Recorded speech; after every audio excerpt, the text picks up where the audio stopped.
Happy Wednesday, everybody, and welcome to Testa and Neal Keep It Real right here on YouTube, WWSU 1069.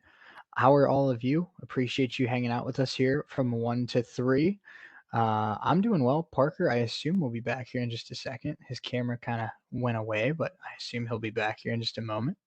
We have a lot to talk about today. We have NBA playoffs coming, continuing on. We have a really stupid rule that Rob Manfred put into place that I can't wait to just tear to pieces. We also have our first college football segment of the summer and a tier list of NFL head coaches. So a lot to dive into today. Parker, how are you? It should be a really fun show. Yeah, it should. I kind of just confused myself there for a second when you said Wednesday. I really forgot what day it was, to be honest with you. But it's going to be a fun show today. I'm looking forward to it. Yeah, me too. We should have a lot of fun here today, and we appreciate you hanging out with us. Like I said, a little bit of audio delay here to start, or I should say video delay here to start the show, but we'll get that ironed out as soon as we can. But let's get it started, shall we? Rob Manfred. Okay, let's get into this. Like I said before we started recording, Parker, from where I normally record at my apartment or when we're recording in the studio, I can get more vocal. I can get more emotional into something because I don't have to worry about the people around me. Here in Florida, I'm staying in a condo where a lot of the people around me are retired citizens that are in bed at the time that we're recording this. And I don't want to get any noise complaints tonight. So I'm going to have to kind of keep it a little more reserved than normal, which I hate because I think the emotion's what makes it fun. But I hope you understand through all my calm demeanor and, moderate volume that I still can't stand Rob Manfred. Rob Clownfred, I will call him throughout the majority of this segment. He is an absolute basket case. He has no clue what he's doing. And I really think my grandma, who's been diagnosed with dementia, could run Major League Baseball better than Rob Clownfred. Yeah, here's the problem that I have with this. I know I quote tweeted your tweet today and said this exact thing, and that the MLB has just become insanely soft especially when it comes to punishments like this. And this is what exactly happened with the Hector Santiago thing. And and you said this earlier today, and I wholeheartedly agree with this. Mhm. Guys put on sunscreen that can get sticky after it's combined with sweat. Rosin gets insanely sticky when combined with sweat.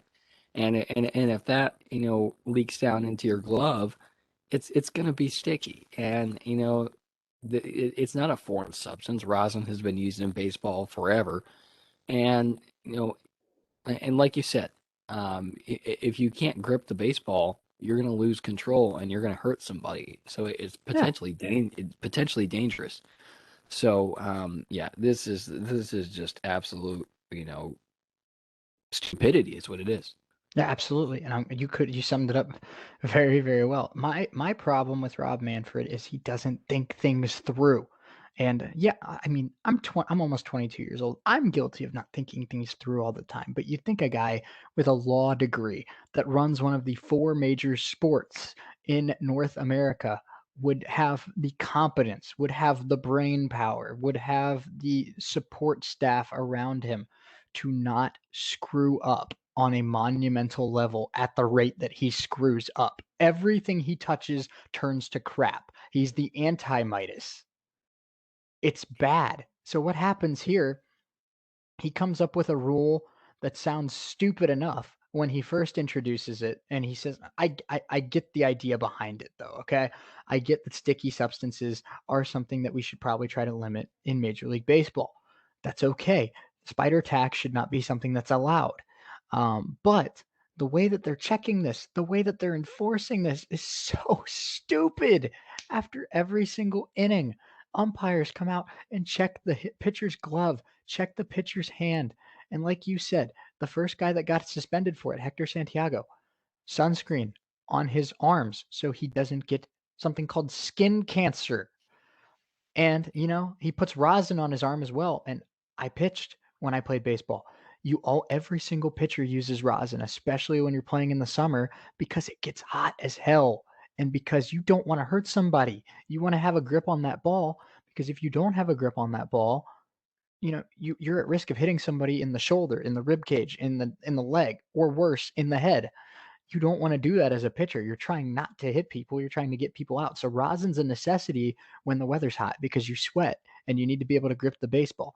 And then so, sweat on its own is fine, according to Major League Baseball. Sunscreen on its own is fine. Rosin on its own is fine. But that sweat and that sunscreen and that rosin mixed together and drip down the arm of Hector Santiago and, leave some residue on that glove, it becomes kind of chalky in terms of a substance. He gets ejected for it. He gets suspended 10 games for something that is totally legal. All three substances he had on his body completely legal, and that's the issue here. They just and obviously, we don't know all the information, we don't know all the facts, but it sounds like they ejected, they suspended, and they punished a completely innocent guy because they didn't think through this process and they screwed up how they handled this situation. And that just makes everyone look bad. It does, and the problem with this is they haven't handled it well. It's all this is, I like you said, I get why they're doing it. Foreign substances shouldn't be allowed, but when you have substances that are allowed with, combining with bodily fluids like sweat, Hmm. you know, I don't want to see a chemical reaction happens because I know nothing about science. But That's why we're on the radio. right, but it makes things sticky, and it's gonna happen, they and the problem I have with this is the MLB has been so keen on pace of play and making games, quicker. But the only thing that this is doing is making games longer. They go out every inning and check each pitcher. They stop the game if a manager asks to have the pitcher checked, which bothers the hell out of me. Mhm. This is, and it makes games longer. This is easily extending games by a half hour because it takes them 2, 3 minutes to check each guy. They got to take their hat off and check the inside of their glove and check their hands. And, one guy almost took his damn pants off for it. But so, this is, it's unbelievable what baseball is doing right now. It's hard to believe that baseball has become such of, almost it's hard to watch now Yeah. because I don't want to sit here and watch guys get checked for things they shouldn't be using, and I agree that it has caused issues in the past of guys having a competitive advantage, and right, and like you said, I know why they're doing it, but it's getting to the point where this league or this rule has only been in place for not even a week, and it's already causing mass issues. Yeah, no doubt about it. And it's just two things that pop in my head that, I mean, you're absolutely right. They're just contradicting themselves at this point. They talked about for years emphasizing shortening the pace of play, which I also don't agree with because the three batter minimum, the extra inning rule where the runner starts on second, that's not how the sport is meant to be played. It's meant to be if you have a guy that gets lefties out an elite clip and you want to get a guy out in the seventh inning of a playoff game because the bases are loaded and you want him to get this one guy, you should be able to do that. And same thing goes to if two teams play a really good game of baseball and it's 7-7 going to extra innings, it should not be decided on a guy that gets put on second base automatically. I'm sorry. It should be decided by a guy who gets the walk-off bomb or a guy who works a walk and scores on a ball to the gap. It should be earned, not given. And that's what baseball struggled with. That's what bothers me the most about Rob Manfred's tenure. Yeah, he's stupid. Yeah, he's made a lot of dumb mistakes, but he's ruining the sport that's worked for over 150 years. And I've never seen anyone in any of the major sports, and that's saying a lot because he's making Roger Goodell look like he's competent at his job. But Rob Manfred has been the commissioner of baseball for what, 7 years, 8 years, maybe? And he's screwed up the sport in 7 years more than the 15 commissioners before him had in 150. Yeah, this is, everybody wanted the universal DH. Everybody. Yeah. And certain pitchers are great at hitting, and some of them are fun to watch. But most guys, it's almost an automatic out with some of these pitchers. But um, everybody wanted the universal DH, didn't get it. And the 7 inning doubleheader rule was meh to me. I could live with it. I could live without it. I didn't care either way. But this extra innings second base runner rule is blasphemous. It's the dumbest rule I think Rob Manfred has instituted before this, sticky substance check bull crap. And it's because the reality is, if a guy, you're going to put a speedy runner on second because that's what a smart manager would do. You put a Byron Buxton, you put a Mookie Betts, you put a you put a quick guy on second. You put a Trey Turner. And if a guy, has a bloop single and that runner on second's pretty quick, he's going to score almost every time. And that's, game over.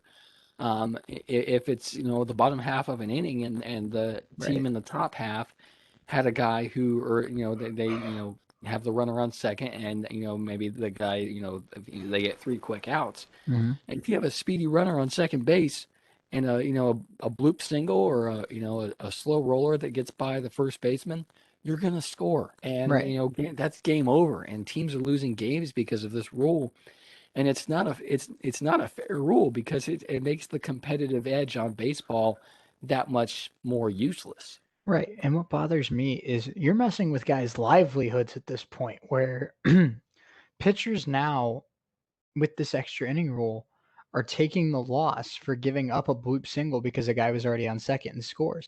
And when you get to arbitration or when you get to work on a new contract and your record shows you were 1-7 because four of your seven losses came on that extra inning BS, that looks bad and you probably lose out on a lot of money and maybe you even only get a minor league deal. And I mean, that's ruining the careers of some of these guys. And Hector Santiago, the first guy that has gotten suspended for the sticky substance thing, he hasn't been in the major leagues in like 4 years. This is his first time making a team in 4 seasons. And we don't know if this suspension, this ejection is going to, uproot what was a really good thing for him in Seattle. He was pitching really, really well in Seattle. This is a guy that's worked so hard to get back to the major leagues, and a misunderstanding of three substances on his body that are all completely legal could end up derailing what was a really good season and a really good revival of his career, all because Rob Manfred is a moron and didn't think this through.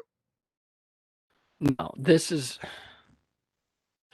for baseball. This is, well, like you said, it's ruining baseball, and I completely agree with the point that Manfred, he did a fine job in his first few years, but he's come up with these, quite frankly, moronic rules that are ruining the game. And um, and this pace of play thing is a big deal with Manfred right now. He wants it to work, and he's just instituting rules that are, really hypocritical and going back on this pace of play thing. Um, this, I understand why they did the three pitcher or the three batter minimum for pitchers, Yeah, that's fine. but right, I understand why they did it, but like you said, it's not, it's not helping or hurting baseball.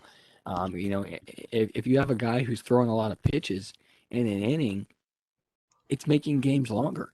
Mhm. And if you would have not had that rule, and you want to put in that lefty who has a really good clip against righties or lefties, whatever it is, and he strikes that guy out, your inning's over, by at least 10 or 15 minutes, easily. So this isn't, an issue that, Manfred has, I know well, I hope he knows, because lots of fans like you and I are, feel the exact same way that we do, in that it's not working. Yeah, exactly. And my biggest thing, and this is kind of the central point of my displeasure with Manfred, is he had a chance to be a really good commissioner because there were a lot of things wrong with baseball when he stepped in as the commissioner.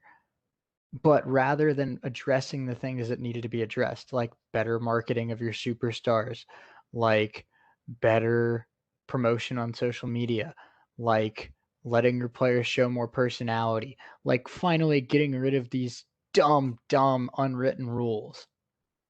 He decided, no, I'm just going to make other things worse and make baseball even more of a train wreck. And that's what bothers me about Manfred. He's completely senile and he's completely clueless to the issues at hand of how many people that aren't avid baseball watchers know who the hell Fernando Tatis Jr. is. That's pathetic that you don't know maybe the most talented young athlete in America right now, Fernando Tatis Jr. How many people that don't watch baseball multiple times a week could tell you that the best player in the league is Mike Trout?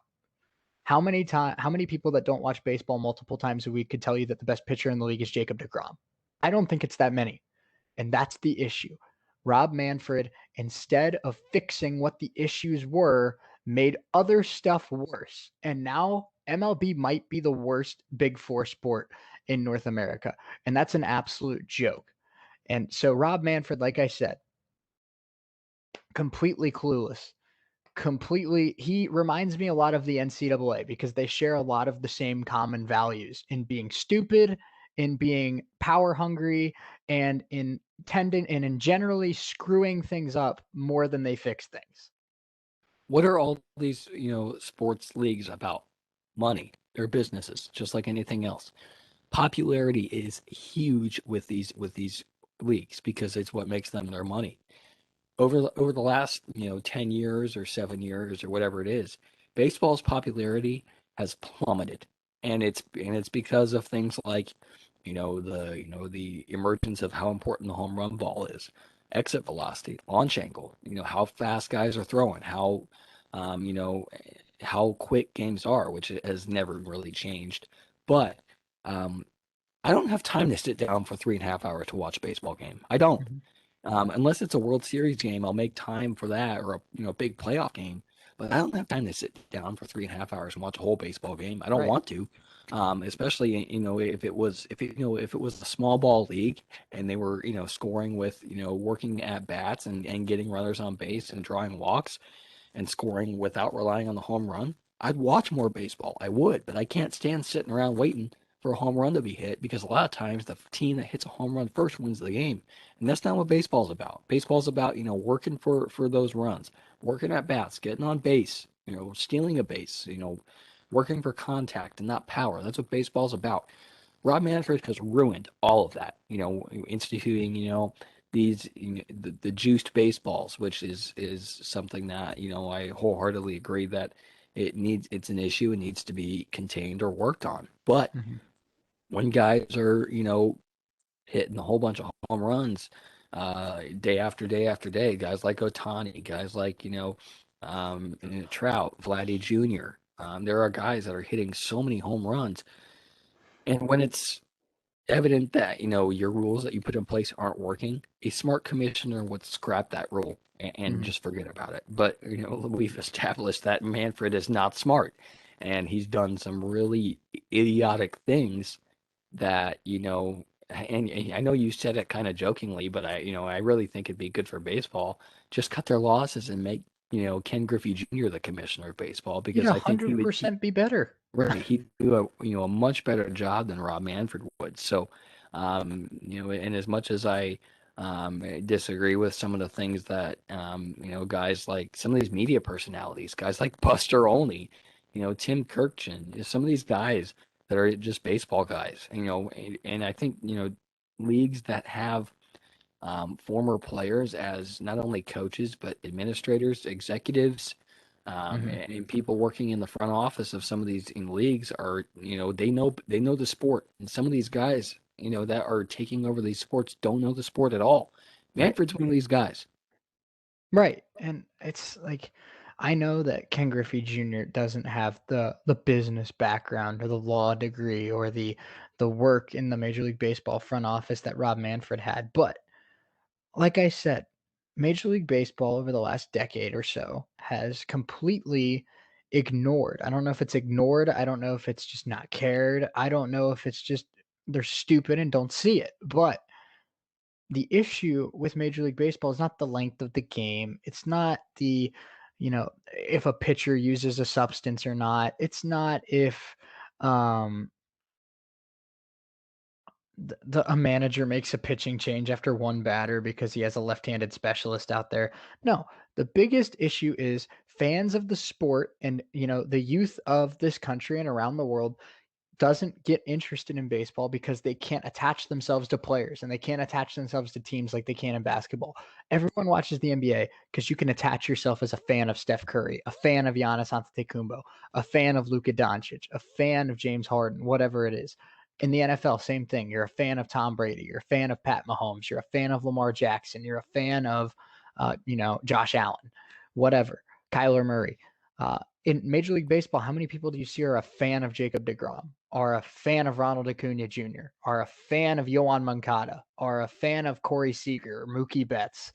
There's a few of them like you and me that watch baseball religiously, and there's always going to be those hardcore fans. But every single sport in the Big Four does a better job in making casual fans feel connected to players and teams. Major League Baseball, I guarantee you the average American could name maybe 5 players in Major League Baseball. And it's probably Stanton, Harper, um, Kershaw, um, maybe it's only 3. I don't know. I can't think of who Yeah, anybody would know. yeah. This is an issue, and um, this is it's a Maybe real Miguel issue. Cabrera. I don't know. Pujols. Right. Listen to this. I'm looking at an article from the Denver Post. This is by Patrick Saunders from the end of March of this year. Major League Baseball, you have a problem. Several. Prime example, Game 1 of last year's NLDS between Los Angeles and San Diego, two of baseball's most talented and intriguing teams. The playoff game lasted 3 hours, 54 minutes. There were 7 hits, 14 walks, and 21 strikeouts, not to tack on 12 pitching changes. And like you said, this is a problem with the baseball because they're trying to be more popular, and this is the direct opposite of what baseball wants to do. And declining interest in baseball has been an issue since for the last 6 or 7 years.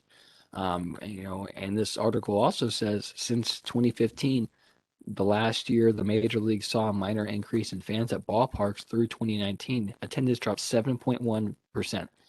That's 5.2 million fans. And before coronavirus, 14 out of 30 clubs saw an attendance decline from the previous year. And just 7%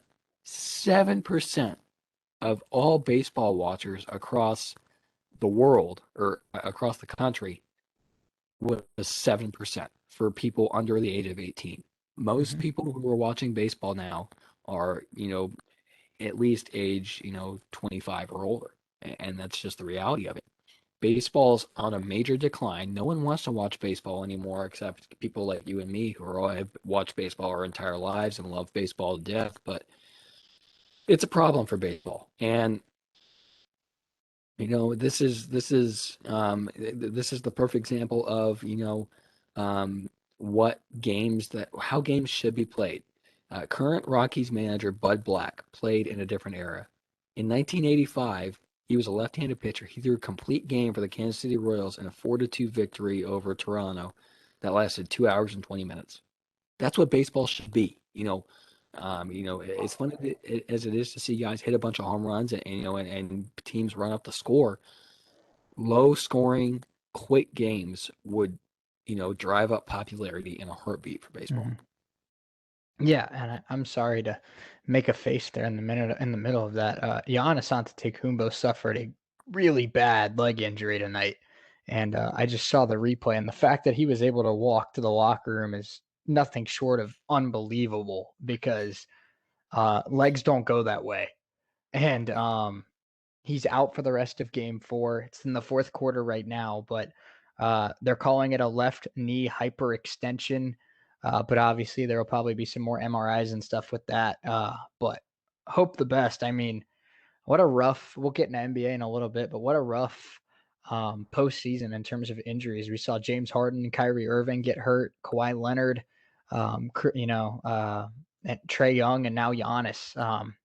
Just not what you want to see. I mean, it's been one of the best NBA postseasons we've seen in a while with just how competitive the basketball's been. But um, you never want to see injuries in the NBA, especially with some of the biggest players in the world have gone down with some pretty gruesome injuries. So hope the best for Giannis. That did not look good, but if it's just a hyperextension, I mean, that's a blessing because that does not look good.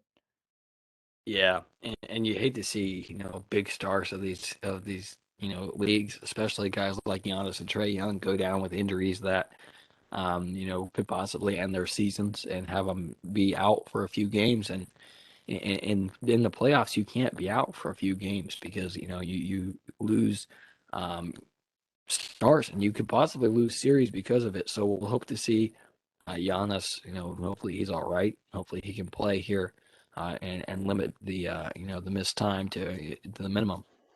Yeah, no doubt about it. So um, I think I'm all angered out here with Rob Manfred. I'm sure he'll do something else in the next couple of weeks that make me want to yell at him some more. But as of now, I feel a little bit better that I got that off my chest. So I'm very excited for this next part of the show, Parker, because for the first time all summer, and I'm going to put my glasses on here so I can actually see, what we're about to do.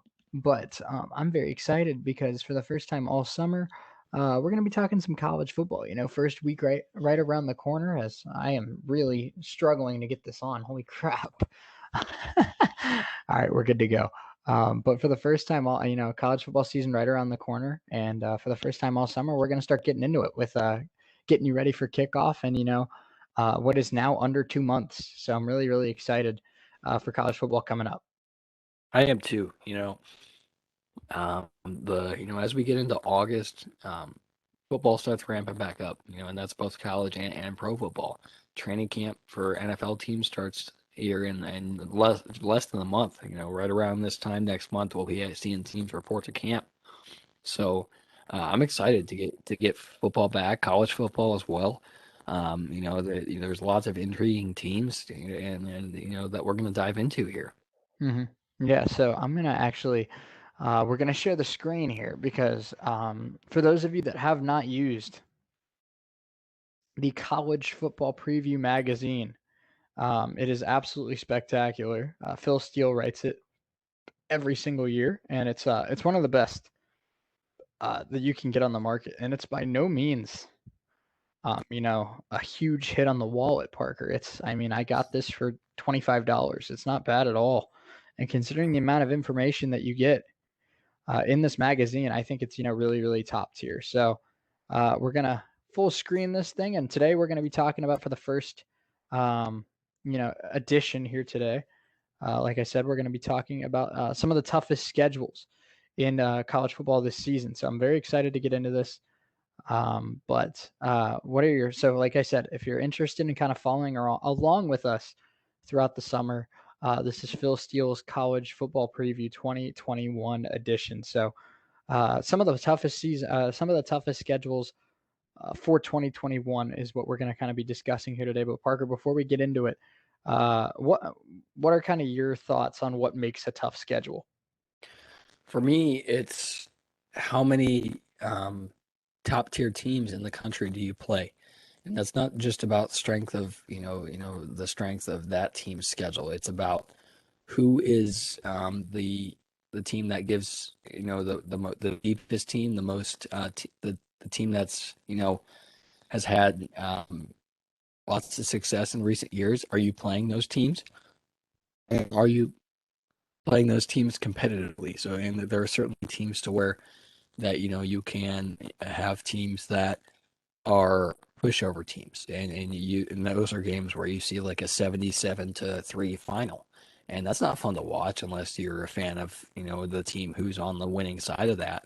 Um, for me, a tough schedule is how deep are the teams that you're playing, how, are they ranked? Are they close to being ranked? And how many of those teams do you play, over the course of your schedule? So Mm. for me, based on winning percentage of the previous years, I think this is what this is based on here is opponent winning percentage from the Hmm. previous year. So I'm excited to dive into this.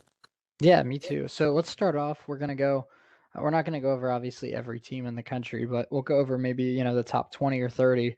I just kind of talk about it. For the second consecutive year, Parker, the toughest schedule in college football goes to Arkansas. Arkansas gets the toughest schedule in the country for back-to-back seasons, and it's just it's obviously it's part of playing in the SEC, but I feel like Arkansas gets it a little bit more than some other teams. As I'm gonna try and maneuver my way up here to this graphic, but Arkansas on the season, like I said, they're going to go up against a combined opponent winning percentage of 64% this season. Their opponents went a combined 76 and 42 a year ago, and they're going to play four ranked teams as well as eight teams that made the postseason a year ago. So, very tough schedule for Arkansas. I like where the direction that they're going under Sam Pittman. I think they're finally, for the first time in a long time, trending in the right direction. But it's not gonna be easy this year. It's a really tough schedule down in Fayetteville. Yeah, it is. And, the Arkansas Razorbacks as a whole, haven't seen a whole lot of success, over the last, 15, 20 years. But this proves that, if you have the toughest schedule in the country, you got to be doing something right. So, this Arkansas team is one who's in the SEC, who's, arguably the toughest conference. I think it is the toughest conference to play football in every single year. So, it's quite possible that, teams like Arkansas, teams like Alabama, Alabama's kind of an exception, but some of these lower level SEC schools like Tennessee, Vanderbilt, Arkansas, they see some tough competition, and this just proves that with Arkansas. Yeah, it sure does. Another team. So Arkansas, like I said before, we go into the next team. Arkansas plays out of the SEC West, obviously. So they have to go up every single year against teams like LSU, Alabama, Auburn, as well as Mississippi State, Ole Miss. Very very tough side of the SEC. I think it's the tougher side of the SEC. And then also, they switch off with the teams in the East like Georgia, like Florida, like Kentucky, like Vanderbilt, like Missouri, as well as teams like Tennessee. So uh, the fact that they have to play Alabama, Auburn, and Mississippi State and LSU every single year, and then every other year they get either Georgia or Florida. I mean, if Arkansas is going to compete anytime soon, they're just going to have to get used to beating the big dogs because they're not going anywhere.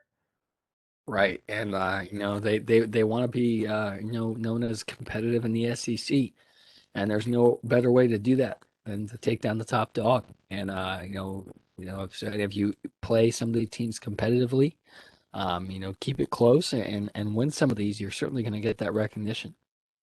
You sure are. So another team in the SEC West comes in at number two, and that's the Auburn Tigers. Auburn, I believe, I'm going to have to double check this, but Auburn, I believe, also has a tough non-conference this year.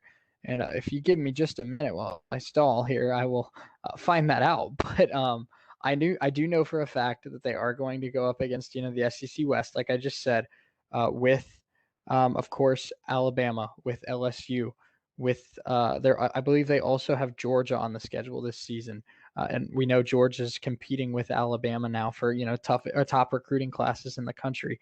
So this is going to be a very, very tough season for the Auburn Tigers because they're not as talented as they've been in years past. This is probably more of an average football team than a good football team. Um, I still think they'll be competitive in the SEC, but I don't know if they're going to be, at the top like they have been in years past.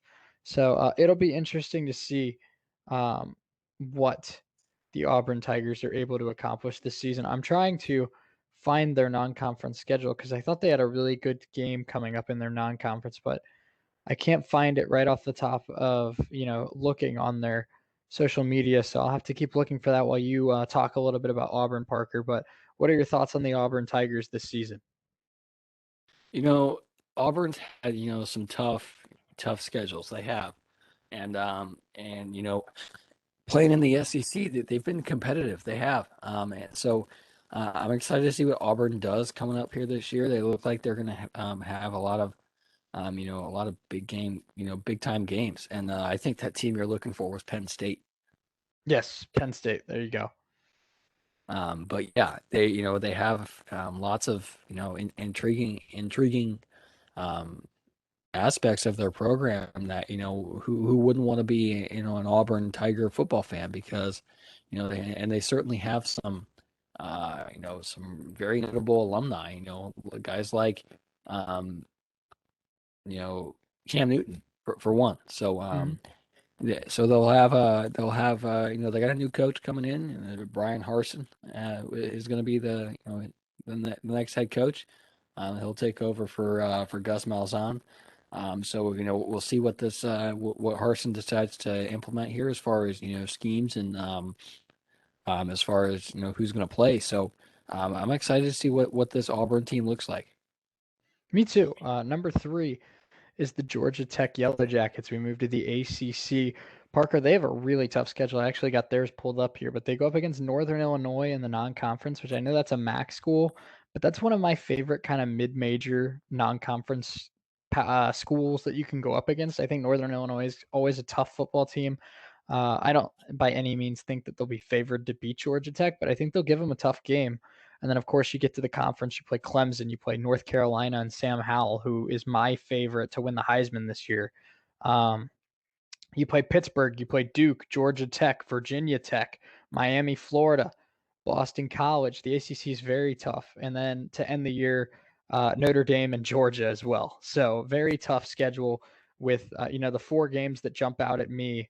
Um, of course, Georgia, as well as Notre Dame, Clemson, and Miami, Florida. But if you have those four on your schedule every year, you're playing a lot of tough football games, and I think that the Yellow Jackets will have a lot of tough football games this season for sure. Yeah, they will. And that's the ACC is certainly becoming a conference, a football conference more than anything. Um, and then that's, really, you got to owe that to, Clemson.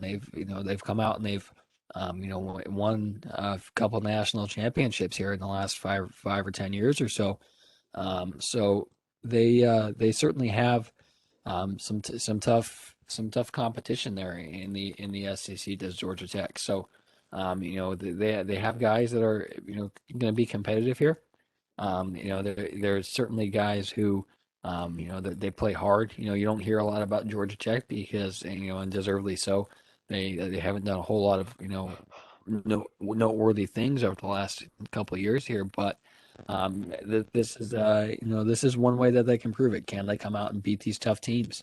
Like you said, teams like Notre Dame and among others. So they play a tough conference schedule with North Carolina, with Clemson, with South Carolina. There's a bunch of these tougher teams that they got to go up against. So as well as teams like Virginia Tech, Miami, Florida, like you said, Notre Dame and Georgia. So this is not a pushover team by any means, and I think they can prove that if they come out and they give some of these teams a tough fight. Yeah, I agree. Number four, the Kansas Jayhawks out of the Big 12. They take on Coastal Carolina in the non-con, and Coastal's really, really good. They had a really, really good year a year ago. The Chanticleers, don't mess with them. And then you get to conference season. They take on Baylor. They take on Iowa State, one of the top defenses in the country. Texas Tech, Oklahoma, Oklahoma State, Kansas State, Texas, TCU, West Virginia. They also have a non-conference game with Duke. So obviously Kansas is in kind of football purgatory right now. They don't really have a direction. They're a brand new coaching staff trying to finally get back on track for the first time in what feels like almost 20 years. I don't know how soon that is, but I do know there's a lot of really tough games on the schedule. Obviously, the Big 12 is a dogfight every year. Obviously, a non-con game against Duke is also a pretty tough test, but Don't sleep on Coastal Carolina, man. That football team's really, really good. I believe they went 12-1 a year ago. Yeah, yeah, and they're, um, they've been at near the top in recruiting every year as well. So they just keep bringing in, loads and loads of talent they're in Kansas. So I'm, excited to see what the Jayhawks, do this upcoming year. They got a lot of talent, like you said, CC, Coastal Carolina, as well as Baylor, Iowa State, Oklahoma, Texas, and TCU. So there's a lot of teams that are, um, really noteworthy teams here. So I know we're going to talk about Texas here in a little bit, but they got new head coach there in Texas. That's Steve Sarkisian. So I'm excited to see what Kansas does here. Like I said, recruiting has been really good for Kansas and off the charts over the last couple of seasons. So, and some of those guys are getting into their upperclassmen days, and they're going to be start playing more football. Hmm. Purdue comes in at number 5. We move to the Big Ten. Purdue takes on Oregon State, UConn, and Notre Dame in the non-conference. That's a really tough non-conference. That might be the toughest non-conference we've talked about so far. With three, schools that are either in Power Five conferences or previously in Power Five conferences, and then the Big Ten schedule. Purdue plays in the Big Ten West, so they get Illinois, Minnesota, Iowa, Wisconsin, as well as Northwestern. But the teams that they drew on the East could not be much tougher. Parker, they got Michigan State, which I guess is better than Michigan or Penn State, but they also draw maybe the two best teams in the Big Ten East, Ohio State and Indiana. So not only do they have to go up with Wisconsin, and Iowa in the West, they also get Ohio State and Indiana in the East, and then they also have to play Notre Dame and Oregon State in the non-conference. So Purdue, another team that just gets tested every single week this season. Right, and they lose one of the best wide receiver prospects they've had in a long time, and that's Rondale Moore. So he went pro. But I have no doubt in my mind that Jeff Brom has a plan. You got to have a plan if you're going to be an excellent football coach, which is what Brom is. So he certainly has the pieces in place to be competitive. And Indiana as well is not a pushover team. And they proved that last year. They come out and they played really good football. So I'm looking forward to seeing what Purdue does. Personally, I'm not supposed to like Purdue as an IU fan, but they give a lot of these teams tough tests. So they have Michigan State on the schedule, who's always good. They have Wisconsin as well as Notre Dame. Brian Kelly's team is certainly he always brings good teams to the field. So looking forward to seeing what Purdue does here coming up next year. Me too. Kansas State. We talked Kansas at 4. Now we'll talk Kansas State at 6. They take on Stanford to open up the season on September 4th, and then also a non-conference date with Nevada. And then, of course, like I said, the Big Ten slate, or the Big 12 slate, always a tough one. Oklahoma State on the road, Oklahoma, Iowa State, Texas Tech, TCU, Kansas, West Virginia, Baylor, and then they end the season with Texas on the road. So, I mean, normally for Big 12 schools, they get an easier non-conference slate, and then because the conference schedule is just so grueling. But when you also have Stanford and Nevada in the non-conference, it's just another schedule like the other 5 we've talked about so far, where they're just going to have to be on their game in week 1 because they do not get any time to settle in. They have to be ready to go week 1. They do, and they got to have. They're jumping right in. They are, and they got to be ready for it. They got Stanford week 1. Then they go out and then they start. That game starts in Arlington, Texas at AT&T Stadium. Then they go home for a couple weeks. Then they go down to Stillwater, Oklahoma, and play Oklahoma State, who's not a tough team or not an easy team to play at all. So and then they got to go play in some tough places this year. They do. They got to go play at Memorial Stadium in Kansas. At the University of Kansas. They got to go play in Lubbock against the Red Raiders. And then not to forget, they got to go down to Austin and play the Longhorns. So this is not going to be easy for Kansas State. They gotta be pretty prepared going into the year. And as far as everyone thinks when you think Kansas.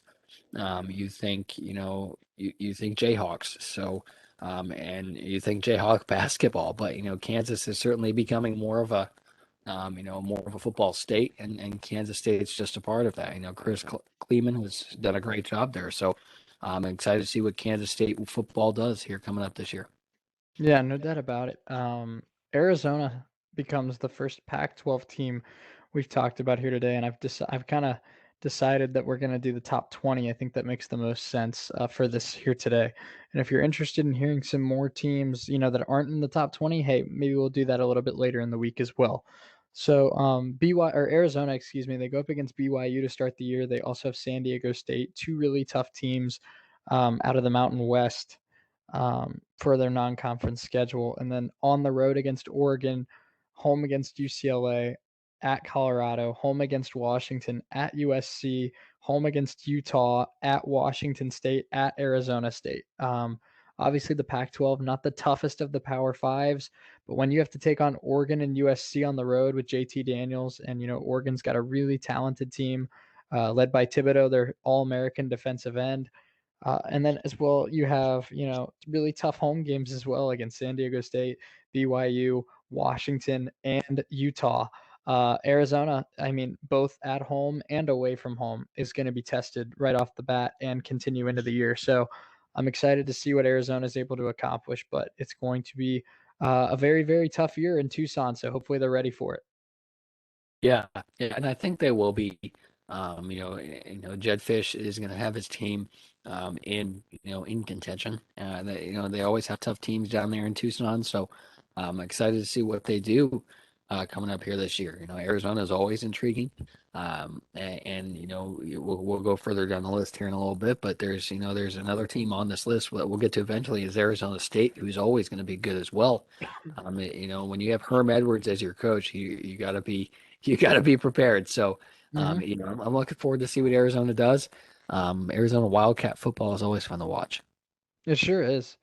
But yeah, like you said, Stanford comes in at number 8.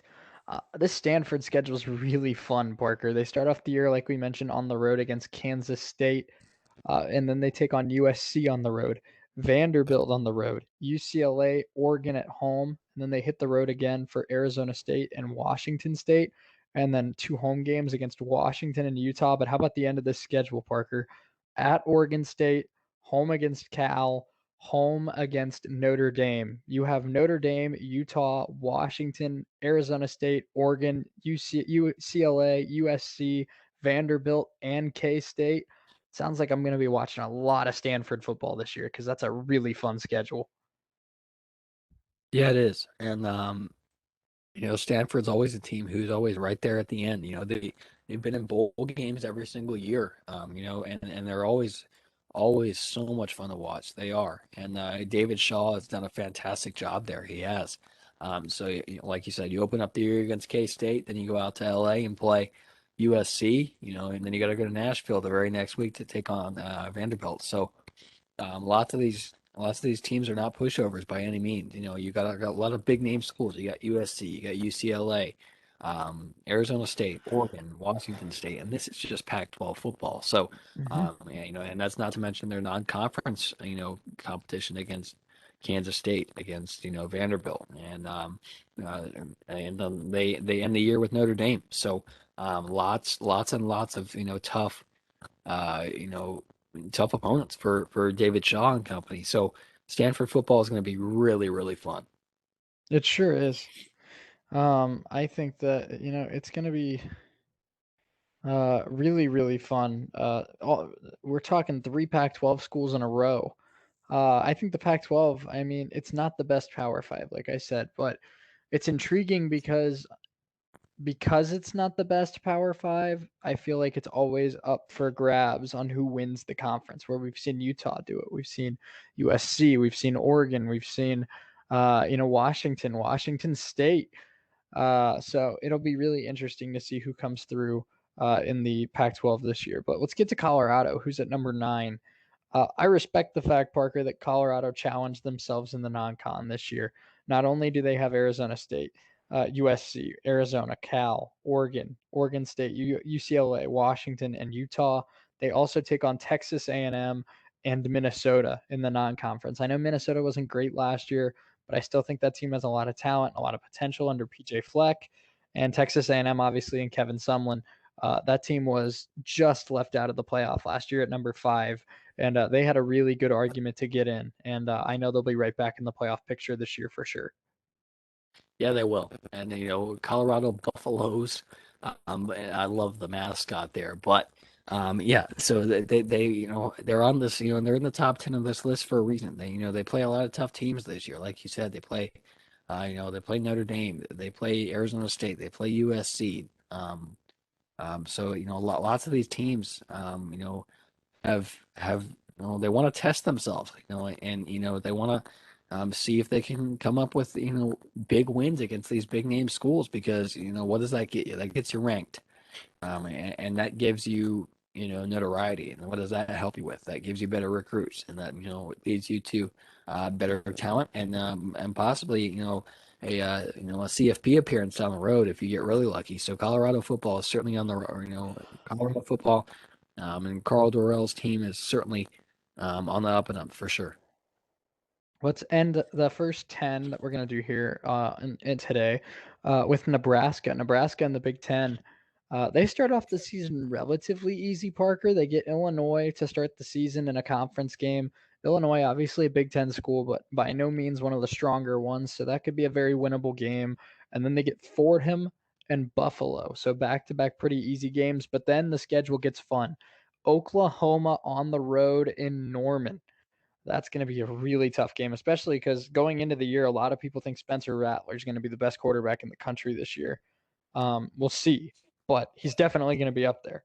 And then, like I said, they're in the West, so they take on Northwestern at home, as well as Wisconsin on the road, Iowa at home, Purdue at home, Minnesota on the road.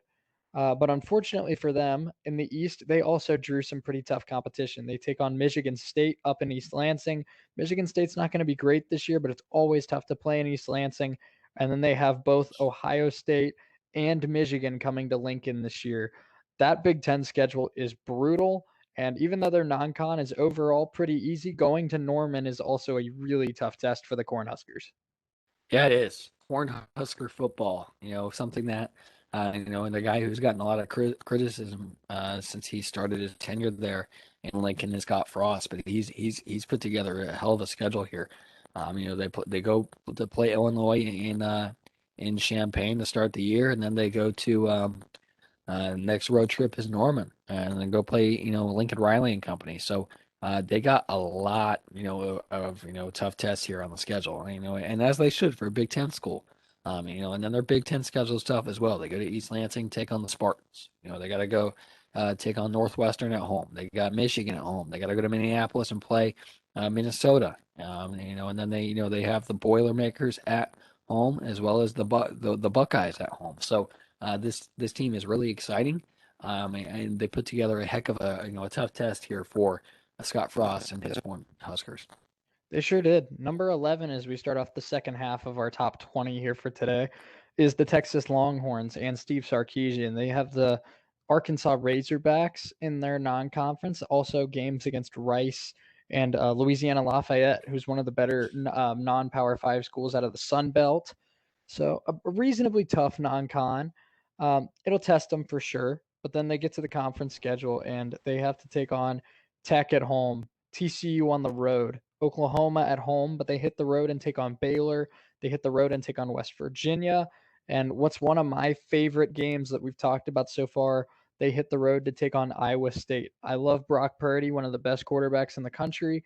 And Iowa State comes into this season with the number 2 rated defense in college football, only behind the Clemson Tigers and ahead of teams like Alabama, Ohio State, and Notre Dame. Iowa State's got a nasty football team. I think they'll be right up there with Oklahoma and Texas for the Big 12 championship. And Texas heading on the road to Ames to take on Iowa State. That could be a really, excuse me, isn't Iowa in Ames? I can't remember.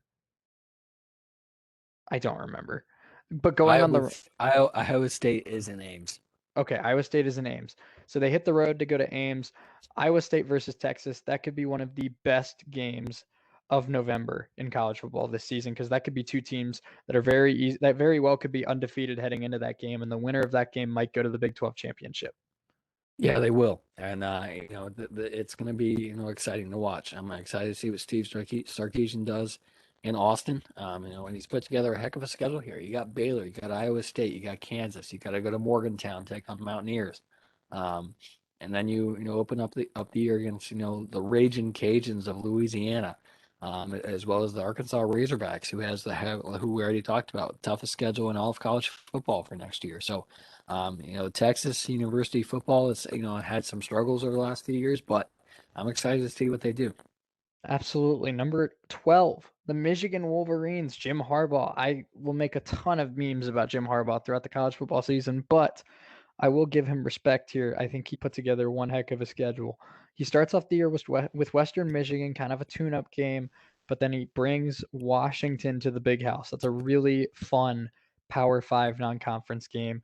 Also has Northern Illinois, like I said, one of my favorite non-Power 5 schools. Um, to go to watch big teams go up against. I think they play really hard. I think they play really smart fundamental football. And then their conference schedule. Obviously, there's so many tough venues in the Big Ten.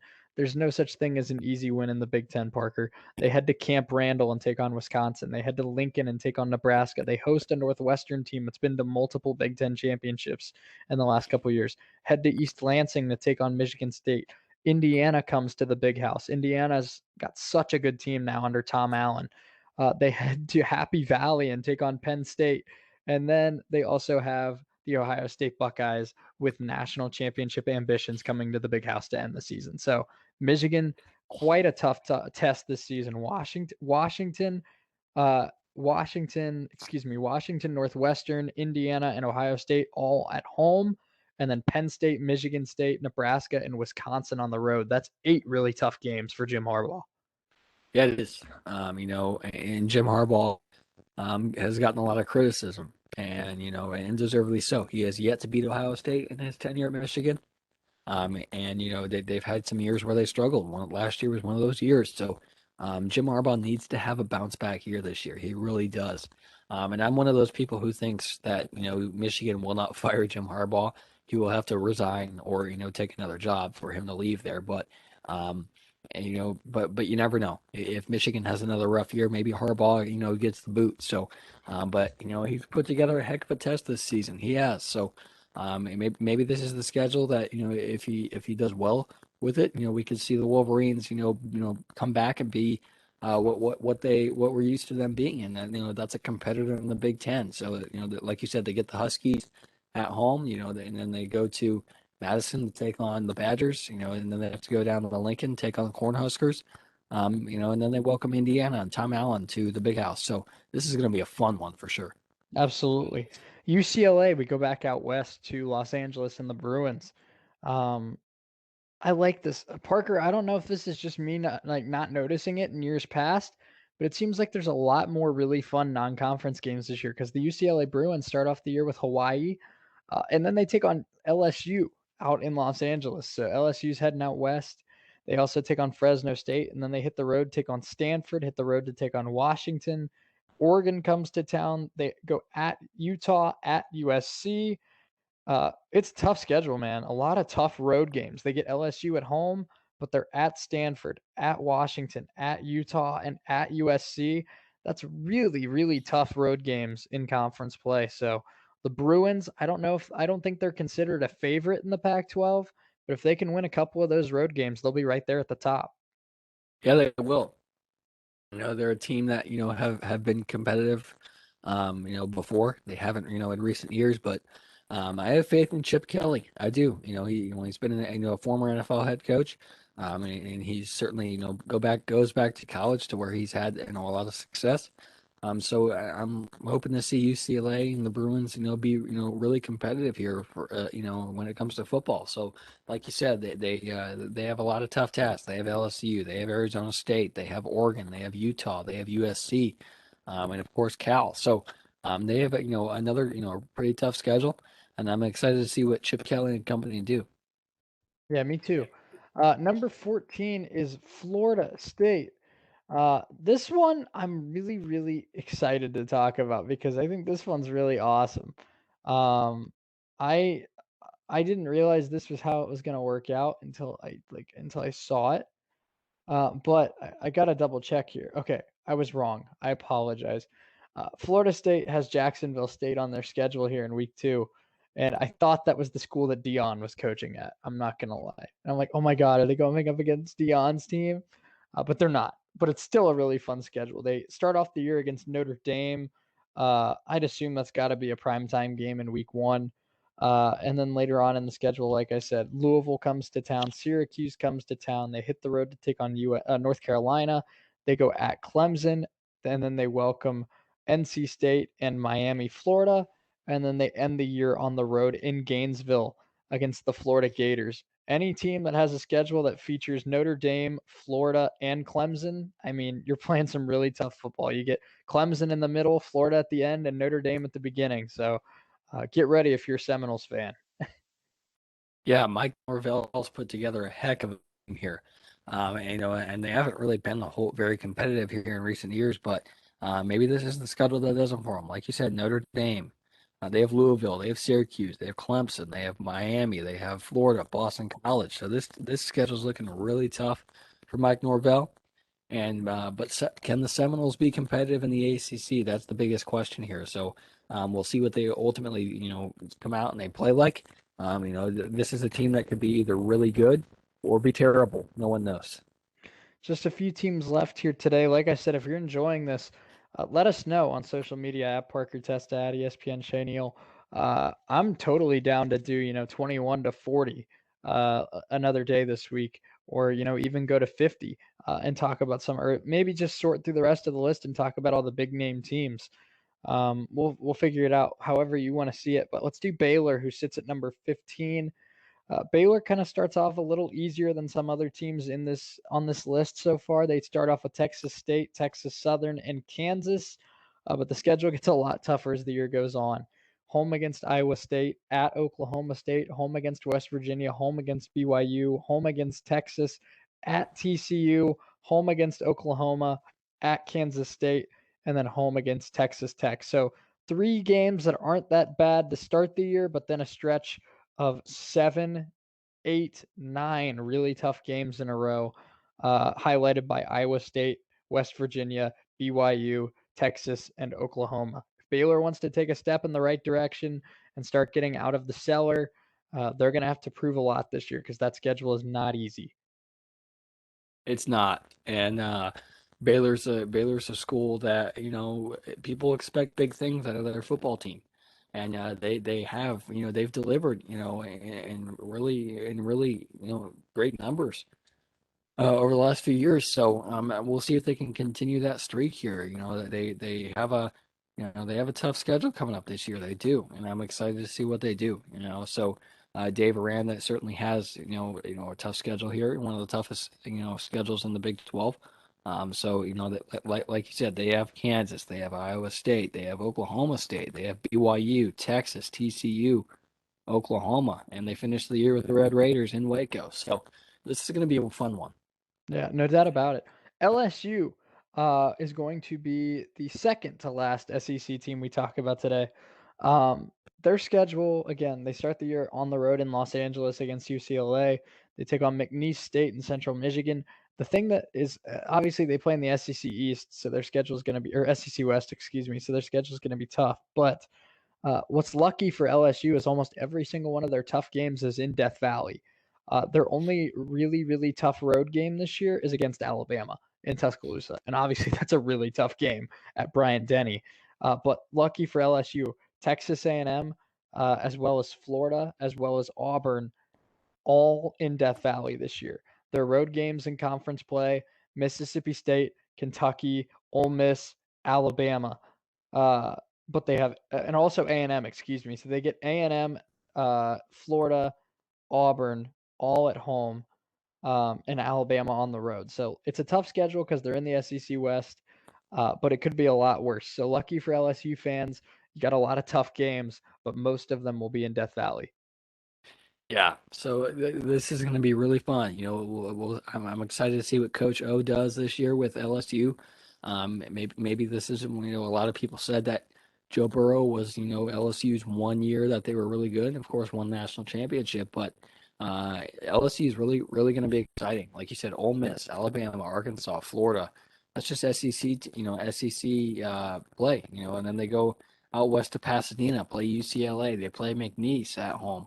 And then of course they have A&M. So I'm excited to see what the Tigers do this year. Absolutely. Oklahoma State comes in at number 17. They take on Missouri State to start the year, as well as Tulsa. They have a tough road game with Boise State before conference play starts. That'll be a good one. Boise State, always a tough team out of the Mountain West. Are they in the Mountain West or the WAC? I can't remember. I think it's the Mountain West, but always a tough team. Um, and obviously that blue turf, absolutely iconic. So Oklahoma State makes a trip up there. Then they have Texas on the road.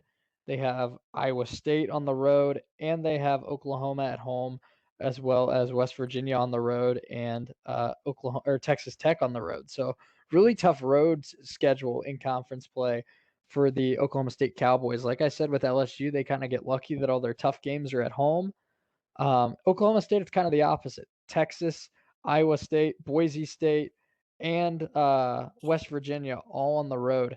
Really, their only home game is against Oklahoma. So a lot of tough road games for the Cowboys. And like I said, with Baylor, this is a team that's kind of expected to be more in the middle of the pack than competing for a championship.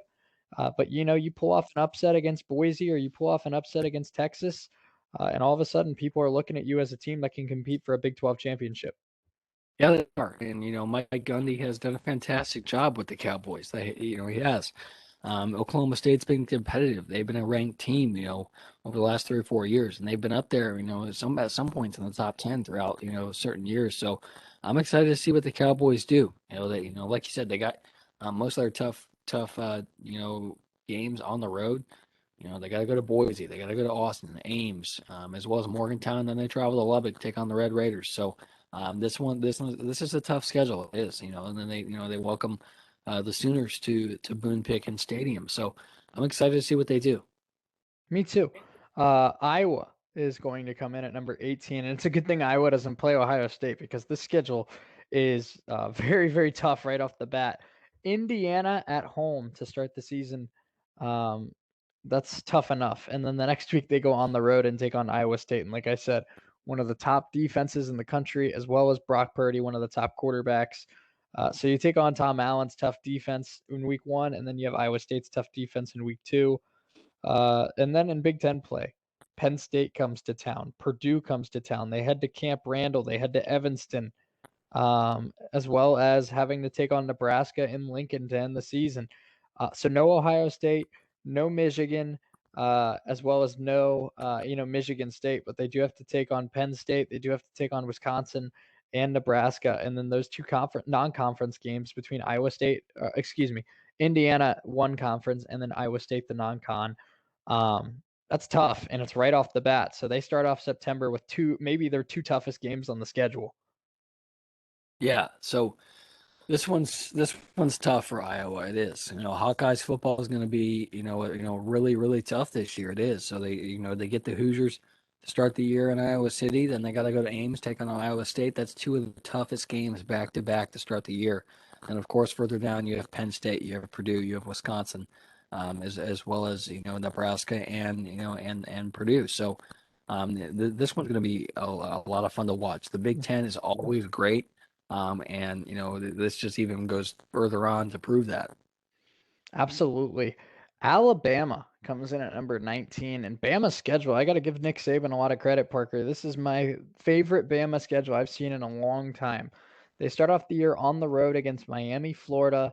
I assume that's going to be at a neutral site. I don't know for sure.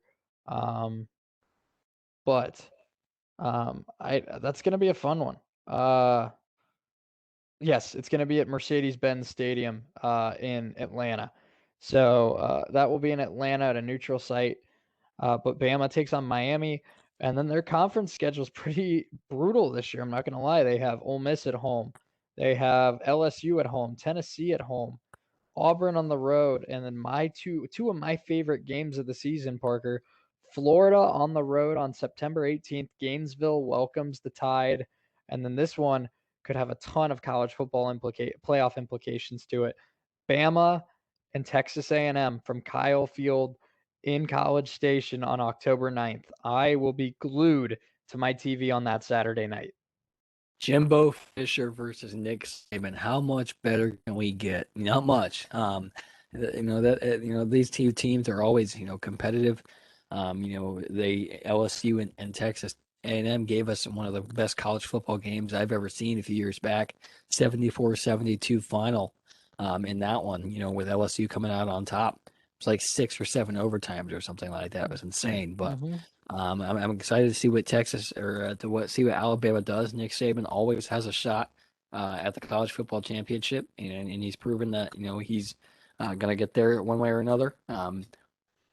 Alabama always in the playoff every single year. It's very rare that we don't see the Tide in the playoff. So, as tough as their schedule is, I'm not going to be surprised to see him there in January. Not at all. And then the final team we're going to talk about today, the Tulane Green Wave. We're going to the American, Parker, to end this one. I give Tulane a lot of credit, man. They play in the American, like I said.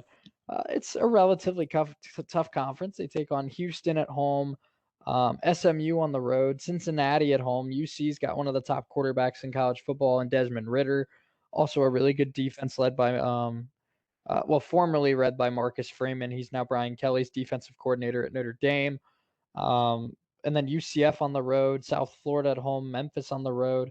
The Americans a pretty tough conference considering it's not a Power Five, but then they throw into their non-conference schedule Ole Miss on the road and Oklahoma at home.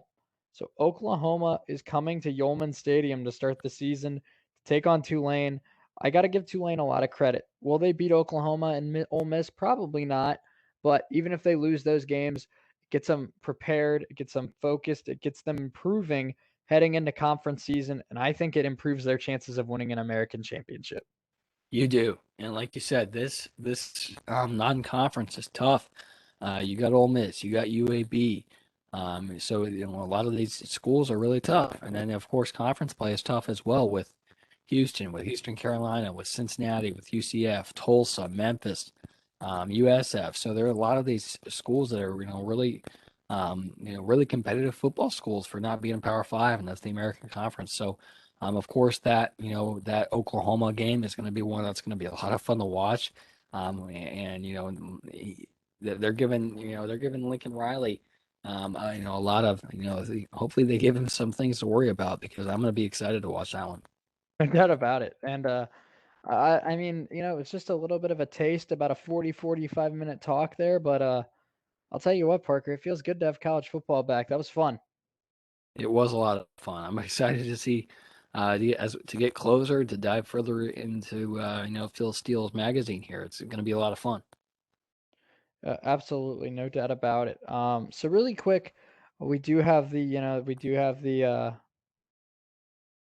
tier list coming up today of NFL head coaches, which I'm really, really excited about.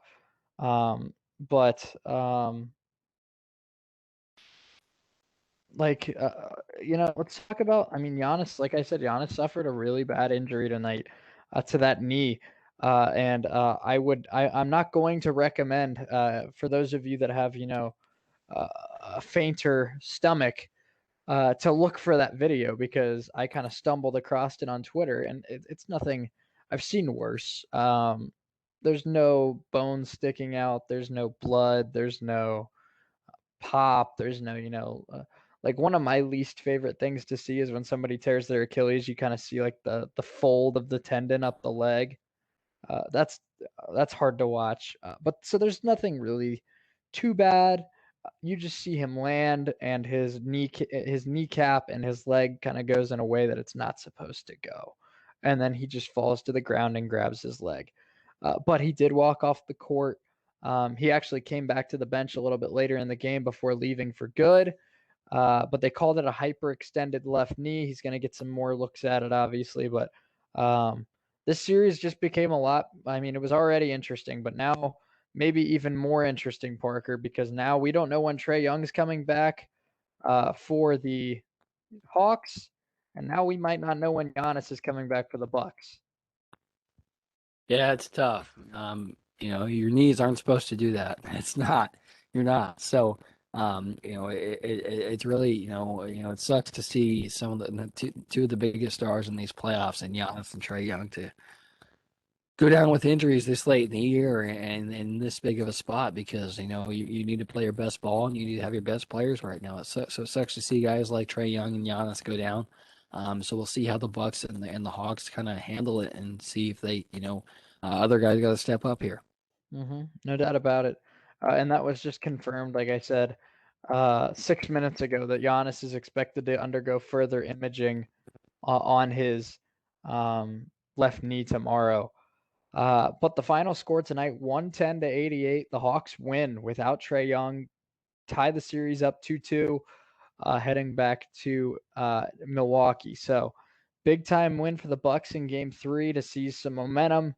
But the Hawks rebound, bounce back, and tie the series up. So a win that the Hawks had to have, they get it. And now if Trae can be back for Game 5 and Giannis can't go, I mean, hey, momentum might be back with the Hawks.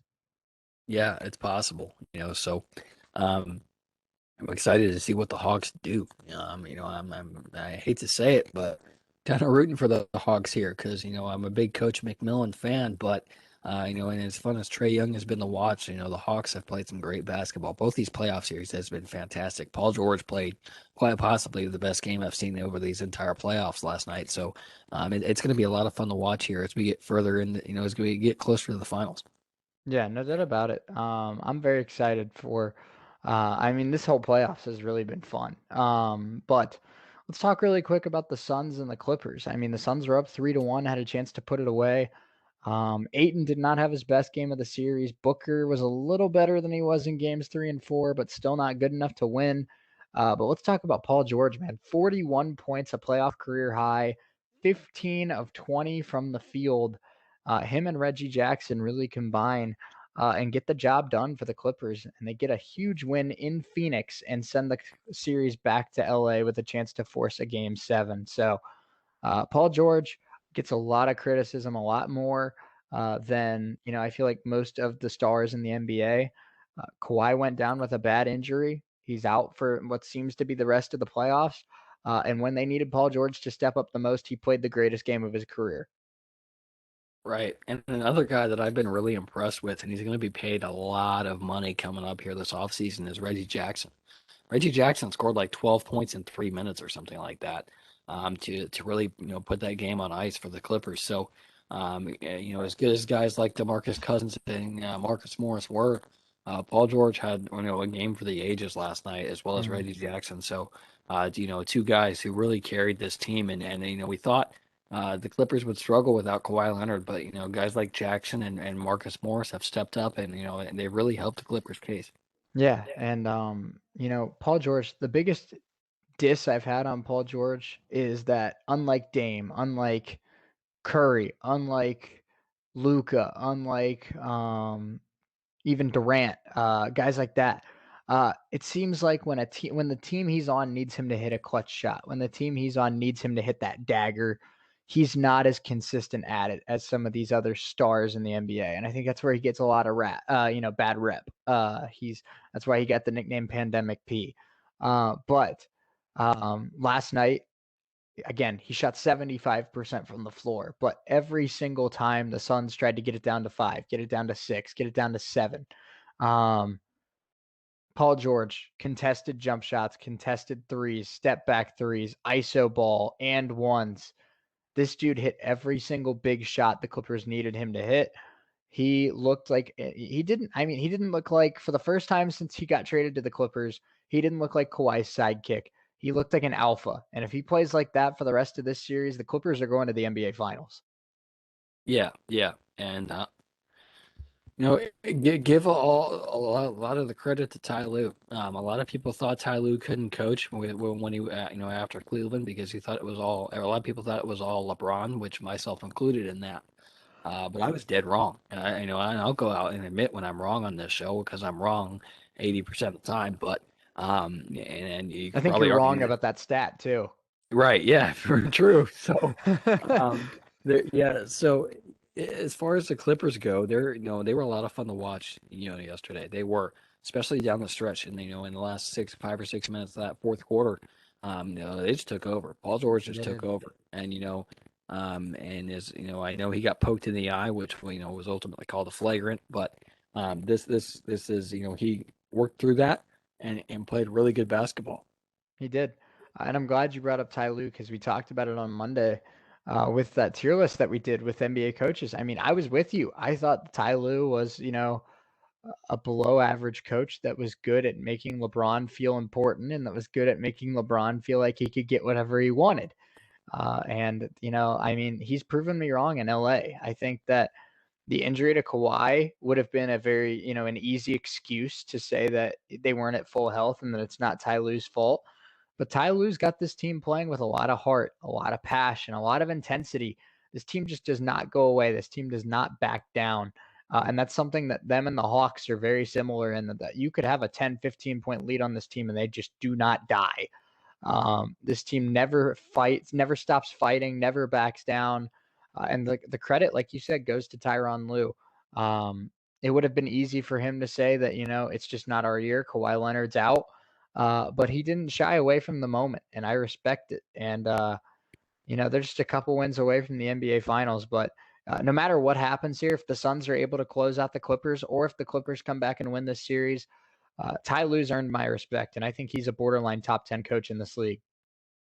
Yeah, he is, and it's possible that he's done one of the best coaching jobs of these entire playoffs. Second to Monty Williams, and he's given the Clippers a real shot here to make some noise as we get closer to the finals, and it's something that we haven't seen the Clippers do you know, you know ever, to be honest with you, right? In that or a really long time. Um, so we'll see what happens here. The Suns still look really good, and they still have a real shot to make some noise there. They're still up 3-2, but I'm excited to see um, what the Clippers do here. They're without Kawhi Leonard, and so and that's obviously a big loss. Mhm. Um, but they have guys that can they have guys that can take over. So guys like Pat Beverly, guys like Paul George. So they certainly have they certainly have the talent there to win, and they're doing that. And they played well last night. Yeah, no doubt about it. All right. Well, we have our tier list of NFL coaches coming up to end the show. We are going to step away for about 4 or 5 minutes. We're not on radio today, so we're not really taking a commercial break, but I'm going to go use the restroom and grab a drink. Parker's also going to take care of some stuff as well. So we'll be back in just a few minutes. Make sure you keep it locked. NFL coaches tier list. It's coming up next. So don't go anywhere. Keep it real. Keep it locked. We'll see you in a few.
All right, we're back here on Keep It Real with Testa and Neal. How are all of you? Happy Wednesday to all of you. Sorry for a little bit of an extended break there. I went and got some lemonade, so um, we're all good now. But fun way to end the show today. NFL coaches tier list. Parker, we did NBA coaches on Monday. I feel like I know NFL coaches a little bit better than I know NBA coaches, but this one should be really fun. I'm excited for it. Yeah, I'm excited for it as well. And before we get into that, I know we talked about Penny Hardaway on Monday. He is staying at Memphis. He broke that news today saying, quote, "I couldn't step away from what I started. One day it would be a dream to coach the NBA and the Orlando Magic, but we still have unfinished business at Memphis." So Penny Hardaway staying in Memphis as, a coach of the Memphis Tigers. Yep, and I respect that. I mean, I can't. I mean, that's I think a very noble thing to do for Penny. I couldn't. I don't know if I could envision him walking away either. I mean, I just feel like I know he has the connections with the Magic, but I just feel like his connections to Memphis are stronger in a way, than they are with the Magic. So I think this is a good decision for Penny long term, and I do think eventually maybe he finds his way to the NBA. But as of right now, I think that Memphis is a perfect fit for him, and Penny is a perfect coach for Memphis. Yeah, he is. So let's get into this NFL coaches tier list. I'm excited for this one, Shay. Absolutely. I mean, we have a lot of new head coaches in the NFL that I'm excited to break down today. But let's share the screen, shall we? And we'll show them what we're working with today. So we have 5 tiers today. We have average, of course, right in the middle. And then we have not living up to expectations. That's kind of your below average tier. We have not enough of a sample size, solid coach, and Canton bound. So this one's Parker, this top tier is reserved for, the best of the best. Where I feel like we're gonna have a lot of solid coaches and a lot of average, but Canton bound, I'm trying to keep it, narrowed down to 2 or 3 guys. So, um, who do you want to get started with today? Let's get a new face in there. I'm excited to see what Robert Saleh does, with the New York Jets. Absolutely. We not like from what I've seen, he's a heck of a guy, and he's very highly regarded as a coach in the NFL. For going from the defensive coordinator spot in San Francisco, now he's the head coach of the New York Jets, of course, but not enough of a sample size for me, obviously, because he hasn't been on the sidelines as an NFL coach. One of the stories I love from Robert Saleh is in his first Jets mini camp practice. He says he kind of stood off the side and waiting for the head coach to kind of come on and say a few words, and then he's had that moment where it's like, oh crap, that's me. Right. I love that story from Robert Saleh. I'm excited to see what he does. He was one of my favorite coaching hires this offseason. Another guy we'll talk about is Dan Campbell, who's another one that I love. But Hmm. I'm excited to see what Saleh does in New York. Yeah, I think Coach Saleh was a home run hire for the Jets. I think that he obviously is one of the more talented assistants in the NFL. The Niners defense was very, very strong under him, even with all the injuries that they suffered last year with Nick Bosa and, the loss of DeForest Buckner and Eric Armstead being hurt and D Ford being hurt for a bit.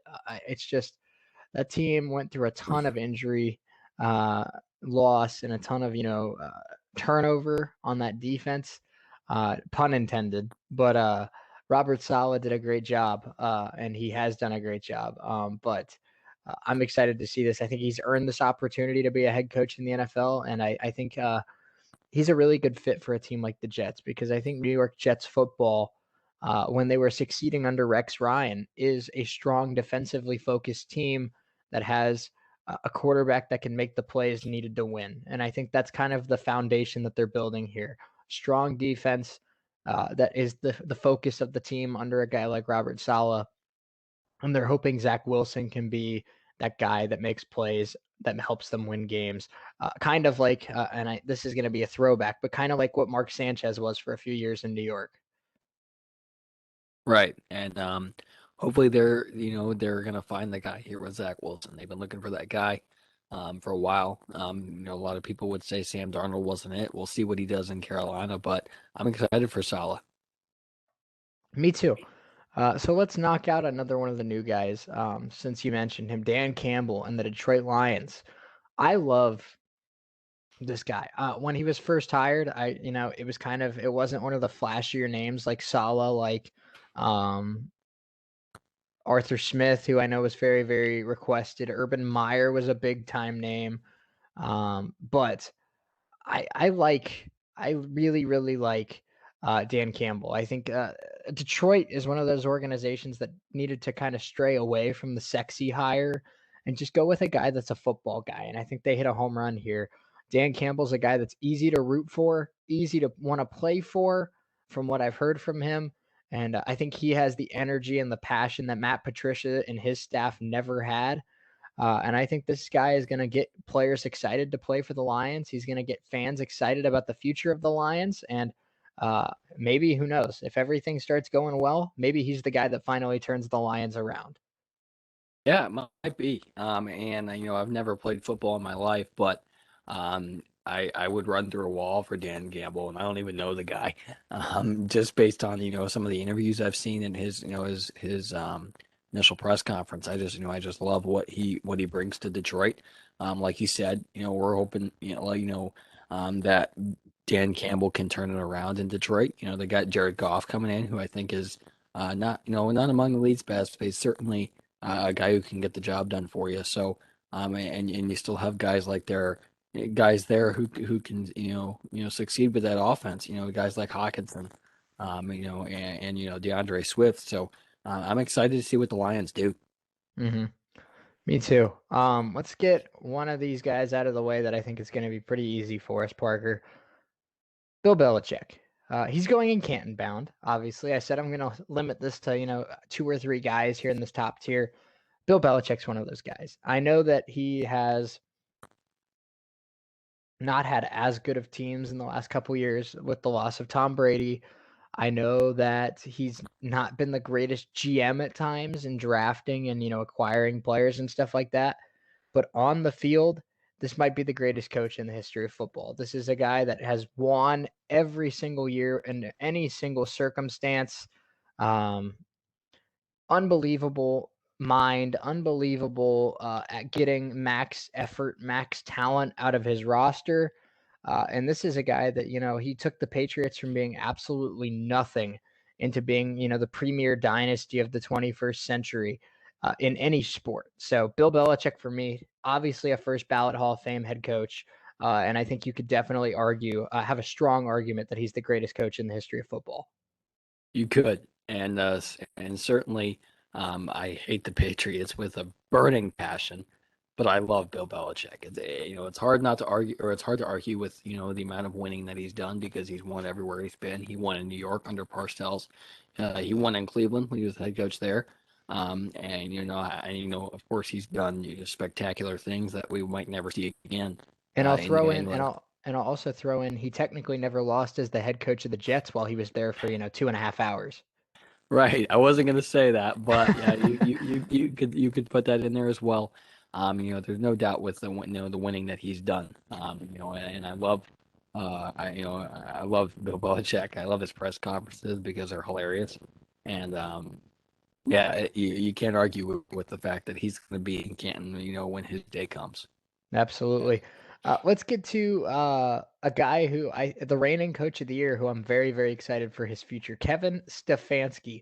I'm going to drag him in solid coach. He will not be at the top of solid coach when it's all said and done because there's guys that have more experience than him. But Stefanski is a match made in heaven for the Cleveland Browns. This is a guy that has a modern approach to the offensive side of the football. And that helps with a strong in Minnesota. Here's what he adopted from Minnesota: a strong running scheme with Dalvin Cook that translates perfectly to Chubb and Hunt. Usage of talented wide receivers with a lot of depth. He had Thielen, Diggs, Jefferson, all these guys in Minnesota. In Cleveland, he has Landry, Beckham, Higgins, Njoku, Hooper. And then also, he's won with mid-tier quarterbacks like Kirk Cousins, like Case Keenum.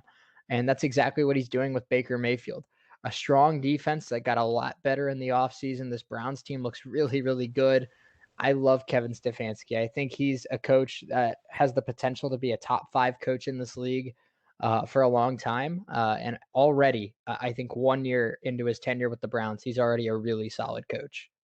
Yeah, he is. And, he's a guy who adopted a lot from Mike Zimmer, who's a coach I like a lot. So, he's done spectacular things in his first year with the Browns. They led him to the playoffs, and a lot of people are widely regarding the Browns as one of the most complete teams in the AFC, if not the league. So, I'm excited to see what the Browns do next year. It's been a long time coming.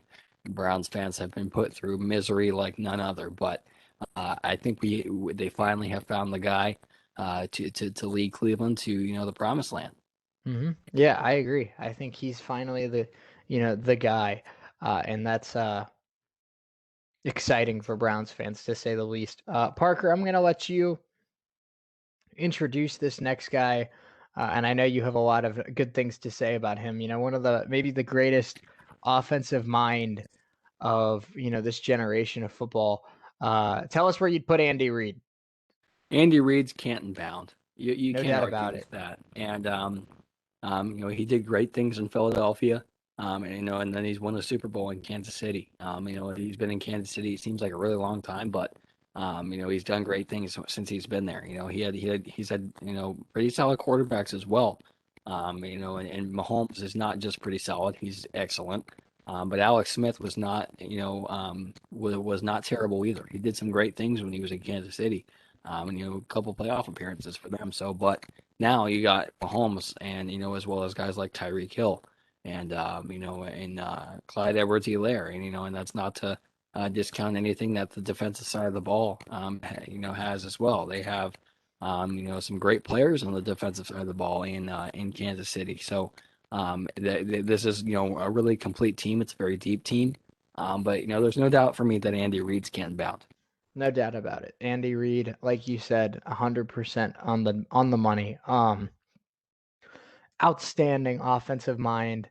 Um, has been able to do it with a star running back in LaShawn McCoy, has been able to do it without a star running back in Kansas City, has been able to do it with talented receivers, has been able to do it with an average quarterback, has been able to do it with a good quarterback, has been able to do it with a generational type quarterback. He adapts to every single situation.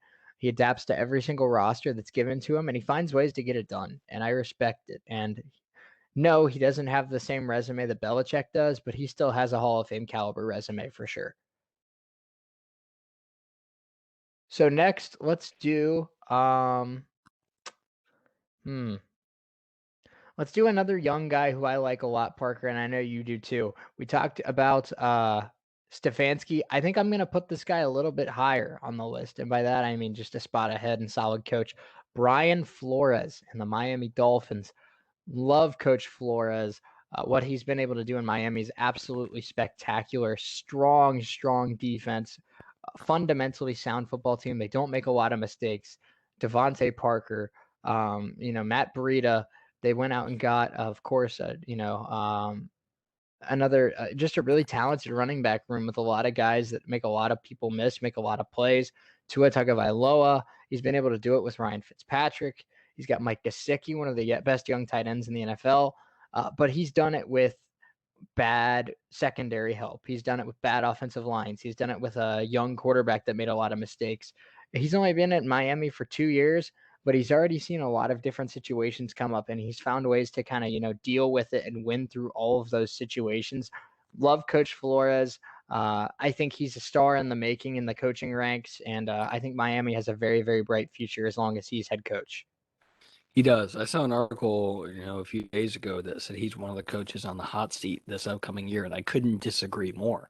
I mean, the things he's done in Miami, like you said, with quote unquote bad offensive lines, bad secondaries, with the exception of Xavier Howard. But there are guys that, he's had that have been, not among the league's best, average, if you will. So, Coach Flores is a guy that I like a lot. He's won with, he's won when you not expect him to win. Somehow the Dolphins are up there in the wild card race every single year, and that's a lot of credit to Coach Flores. He's a solid coach for me as well. Mm-hmm. Let's do. I'll let you pick this one. Are you wanting to go with more of an experienced guy, or you wanting to go with kind of a well, I should say, let's go with an experienced guy. But do you want to go with an experienced guy that has a good resume, or an experienced guy that is kind of more meh? This is one that I'm really interesting to hear your opinion on, and that's Sean Payton. Sean Payton. Sean Payton for me is a guy who's going to be ahead of, you know, Flores and Stefanski and solid coach. I don't think if he's in that Canton bound yet. Mm-hmm. If he can um, you know kind of bring New Orleans to kind of a new level with some tremendous quarterback play. Certainly there's a lot of questions surrounding the quarterbacks in New Orleans right now. Is it Taysom Hill? Is it Jameis Winston? We don't know. But I love Sean Payton, and I'm excited to hear your thoughts on Sean Payton as well. I'd put him in the exact same spot, honestly. I kind of had the same opinion. I don't think that he has the same resume that Reed and Belichick do. He only has the one ring, but I feel like he's had less amounts of playoff success as the two guys in Canton bound right now. I feel like that Bounty Gate scandal is always going to kind of, cloud over his head. He's still a really, really talented coach. It's been able to do a lot with a lot of different kinds of rosters, but I agree with you. I think he belongs at the top of solid coach. He might survive at the top of solid coach until the very end of this. The only coach I can think of that might challenge him here is like either Pete Carroll or John Harbaugh. But I like Coach Payton a lot. I think he's had an outstanding career, and I still think he can get to Canton bound, but he probably needs at least one more ring, and he needs a little bit more time as head coach of the Saints before I can put him in Canton bound. Yeah, I agree with you here. It's going to be really contingent over the next few years as really what the Saints do, kind of propel him into that, that next level. For sure. Let's do our favorite teams, Parker. We'll start with the Bengals and Zach Taylor. Zach Taylor about to enter his third year as head coach of the Bengals, and the fact that he's only been able to win 7 games in 2 years is just not good enough. And I know Joe Burrow got hurt, and I know that they had the number one overall pick in his first year, and they were not a good team. But I have expectations for the Bengals. They're not high, but they're there. Zach Taylor has not met those expectations yet. This is a big year for Coach Taylor. If Joe Burrow is healthy, I think this team, this roster is talented enough to compete for a playoff spot. Much improved defense, an offensive line that looks better on paper, and a ton of really good skill position players. T. Higgins is projected to have more receiving yards this year than A.J. Brown, Julio Jones, Amari Cooper, and Michael Thomas. T. Higgins, Tyler Boyd, Jamar Chase, Joe Mixon. This team has the potential to be stupid good, offensively, especially. But as of right now, Zach Taylor just has not lived up to expectations in Cincinnati. No, he hasn't. And like you said, not all of it is entirely his fault. Joe Burrow got hurt. He hasn't had great teams, but like you said, this is a big year for Zach Taylor and the Bengals. They're getting Burrow back. They're adding a lot of talent. They're adding Chase. They're adding, a few quality offensive linemen that I think will help their cause. And that defense is not among the league's worst. They're solid 10-20 defense in the NFL. So it's going to be, this is a huge year for the Bengals. If they struggle, maybe we see Zach Taylor go. And if they, they beat expectations, we can certainly move them up this list. For sure. All right, I'll let you take the lead on your guy, Parker. Where are you putting Frank Reich? Frank Reich, this one's tough for me because he was a great coordinator in Philadelphia, of course, won a Super Bowl. Former quarterback in the NFL. I'm going to put him in average. I want to see more, winning from him.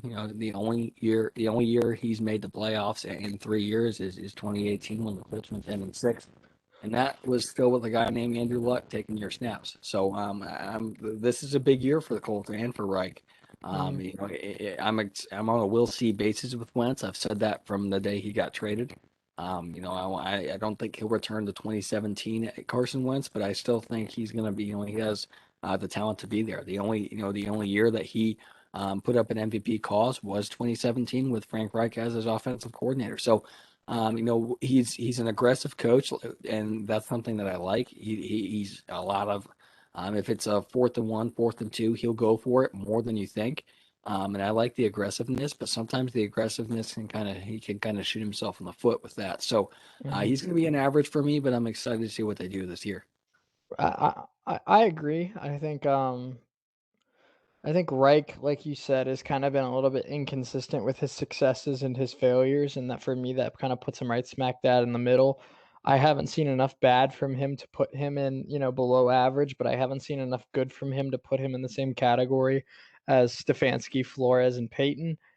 So I think that's a good spot for him. This next one, you might think I've, overhyped him. I don't know if you're going to agree with this or not.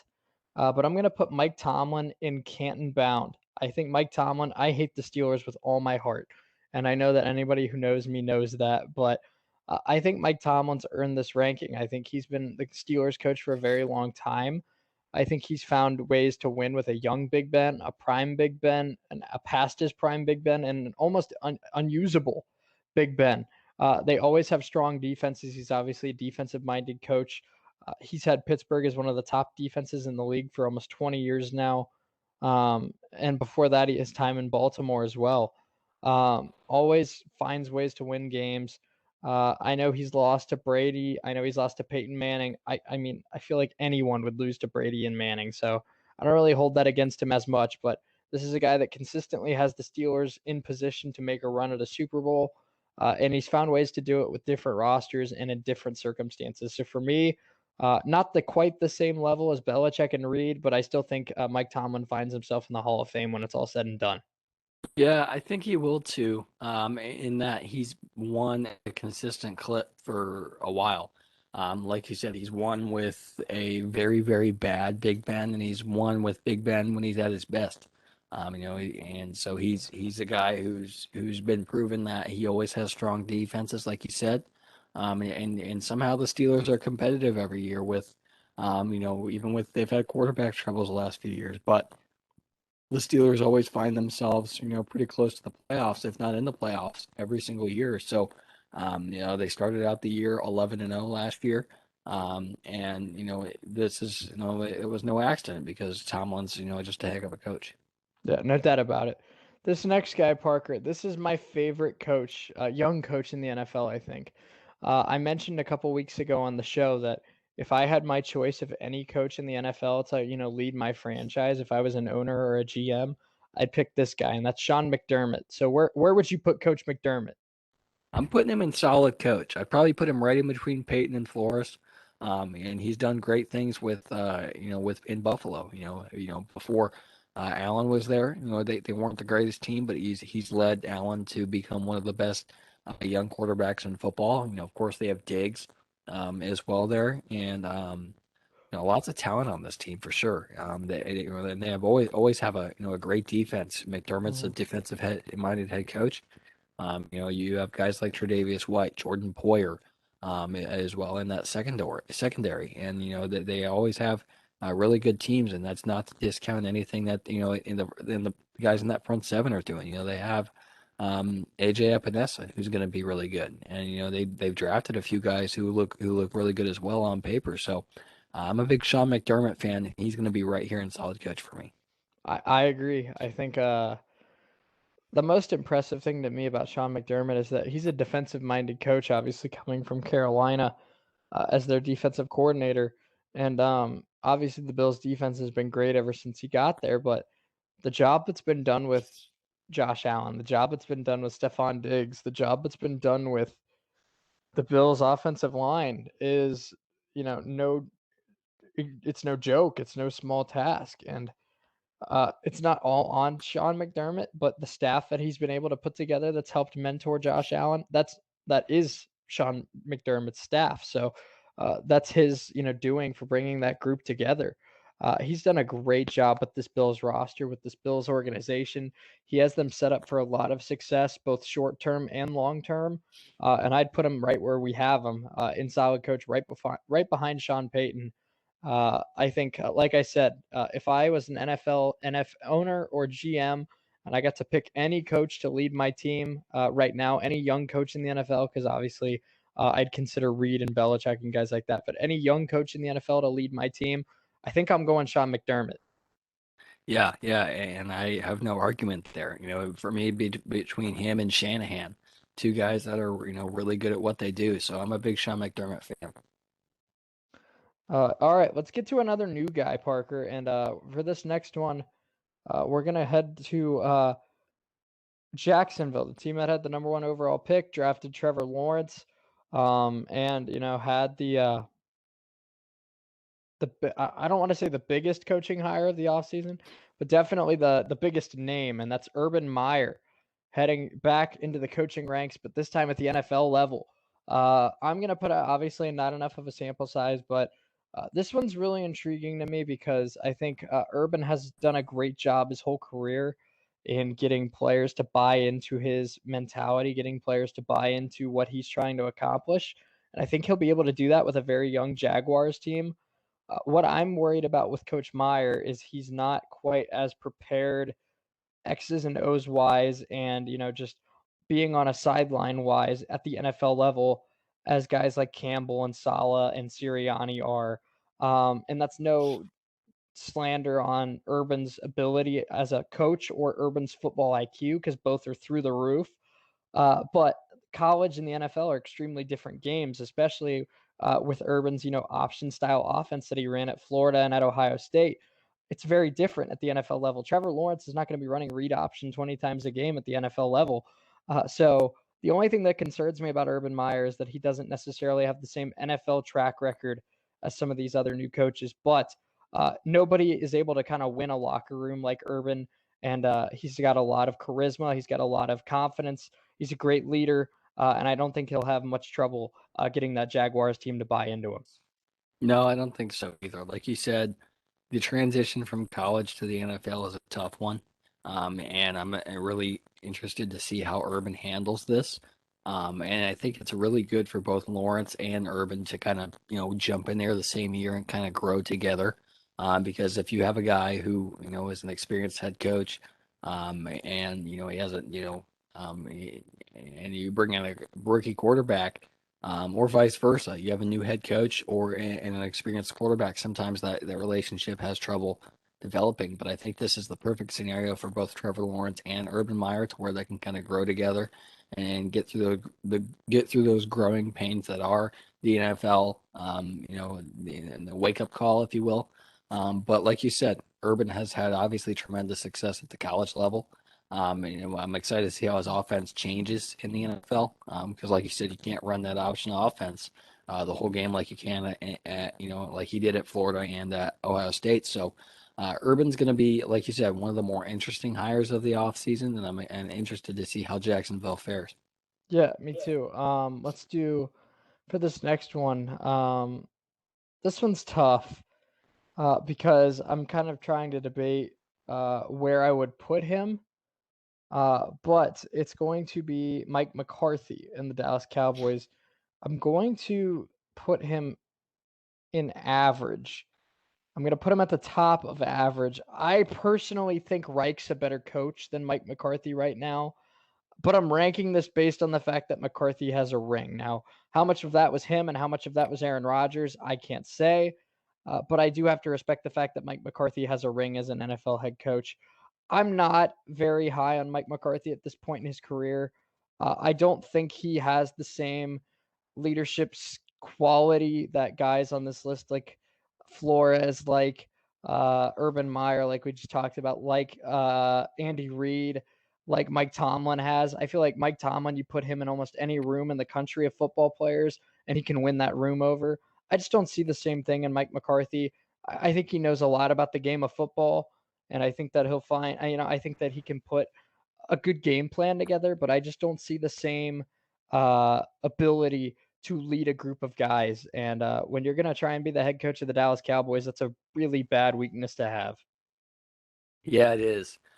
And Mike McCarthy for me is going to be in a similar spot. I maybe put him at the bottom of solid coach, but he's going to be at the top of average for me as well. And the reasoning behind that is He had success in Green Bay, and he didn't get very much time with Dak Prescott last year before he went down. But I'm really intrigued to see what he does with a healthy Dak Prescott. Mm-hmm. Yeah, me too. And obviously the Cowboys could win the NFC East this year, shut me up and make me look like an idiot. But as of right now, I don't know how guys like Dak Prescott and Ezekiel Elliott and Amari Cooper are going to respond to the leadership of Mike McCarthy.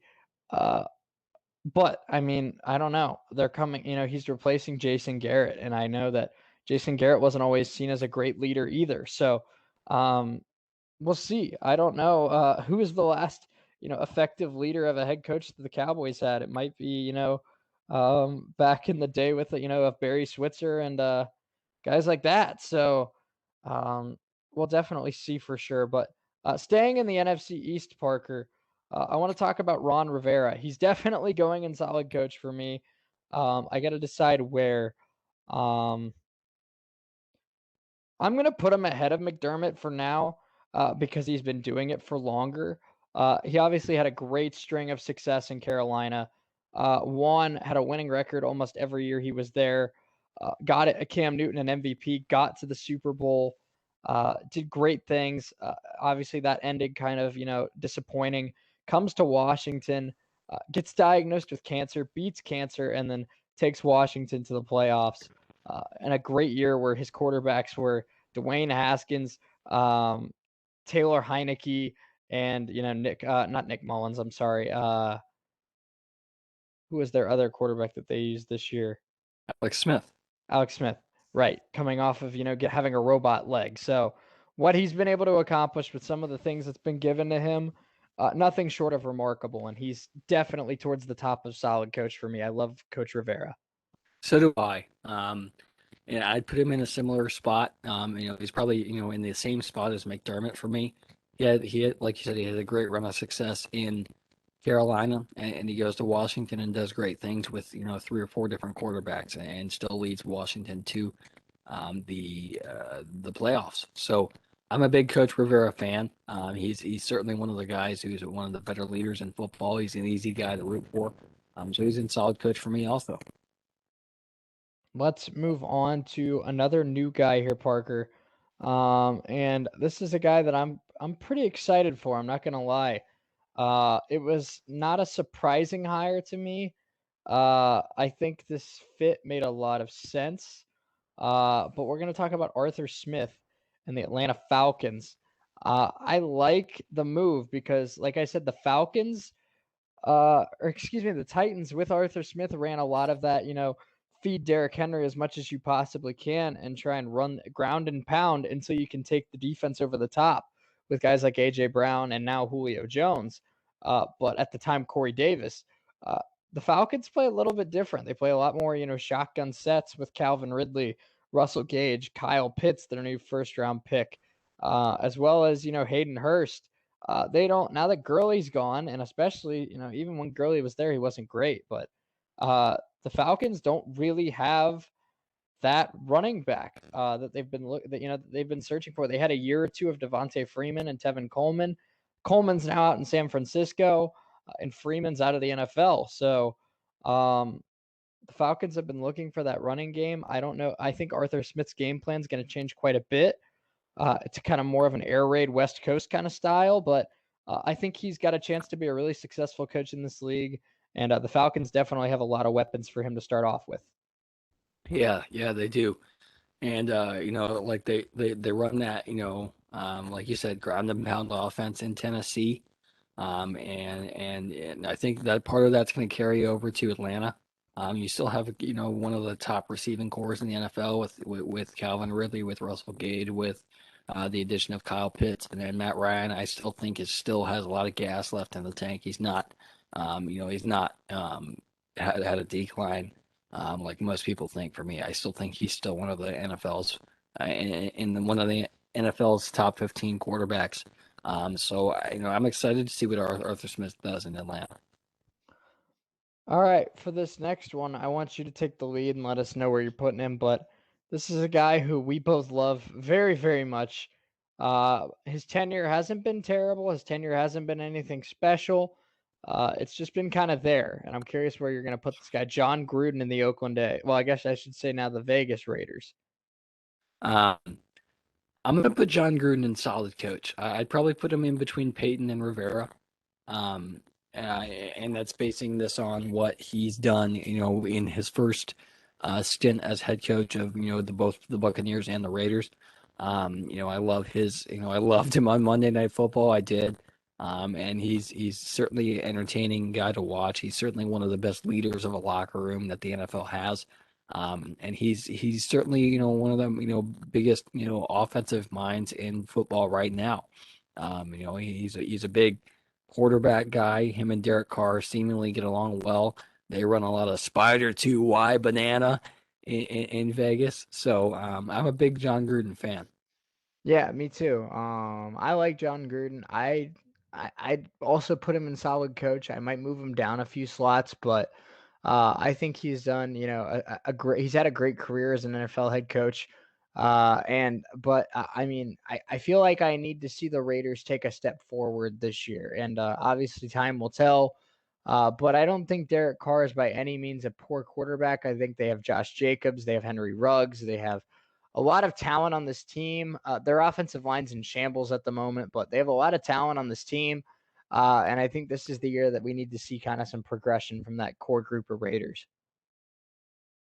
Yeah, yeah. And I agree with you. They certainly have a lot of offensive talent, like you said, Jacobs, Darren Waller, Ruggs, guys who can get the job done for you. And certainly the Raiders haven't, they haven't disappointed too bad, but they haven't been, a top tier, offensive team like you expect from a John Gruden coach team. So the Raiders, like you said, need to take a step forward this year. John Gruden signed one of the biggest, the biggest coaches deal that there is in the NFL. He signed a 10-year, $100 million deal to, go back to the Raiders and coach the Raiders. But Mm-hmm. like you said, they need to take a step forward this year if John Gruden wants to be continue to be regarded as one of the NFL's best. Yeah, no doubt about it. Let's talk about one of the golden children of the NFL. He's setting the standard for modern head coaches in the NFL. Sean McVay. I'm gonna put McVay right ahead of McDermott. I think he's the best of these young guys that we have in solid coach. He's been to a Super Bowl. What he's been able to do with Jared Goff was spectacular. What he's been able to do with that Rams team is spectacular. Guys like Cooper Kupp, Robert Woods have had a career revival underneath Sean McVay.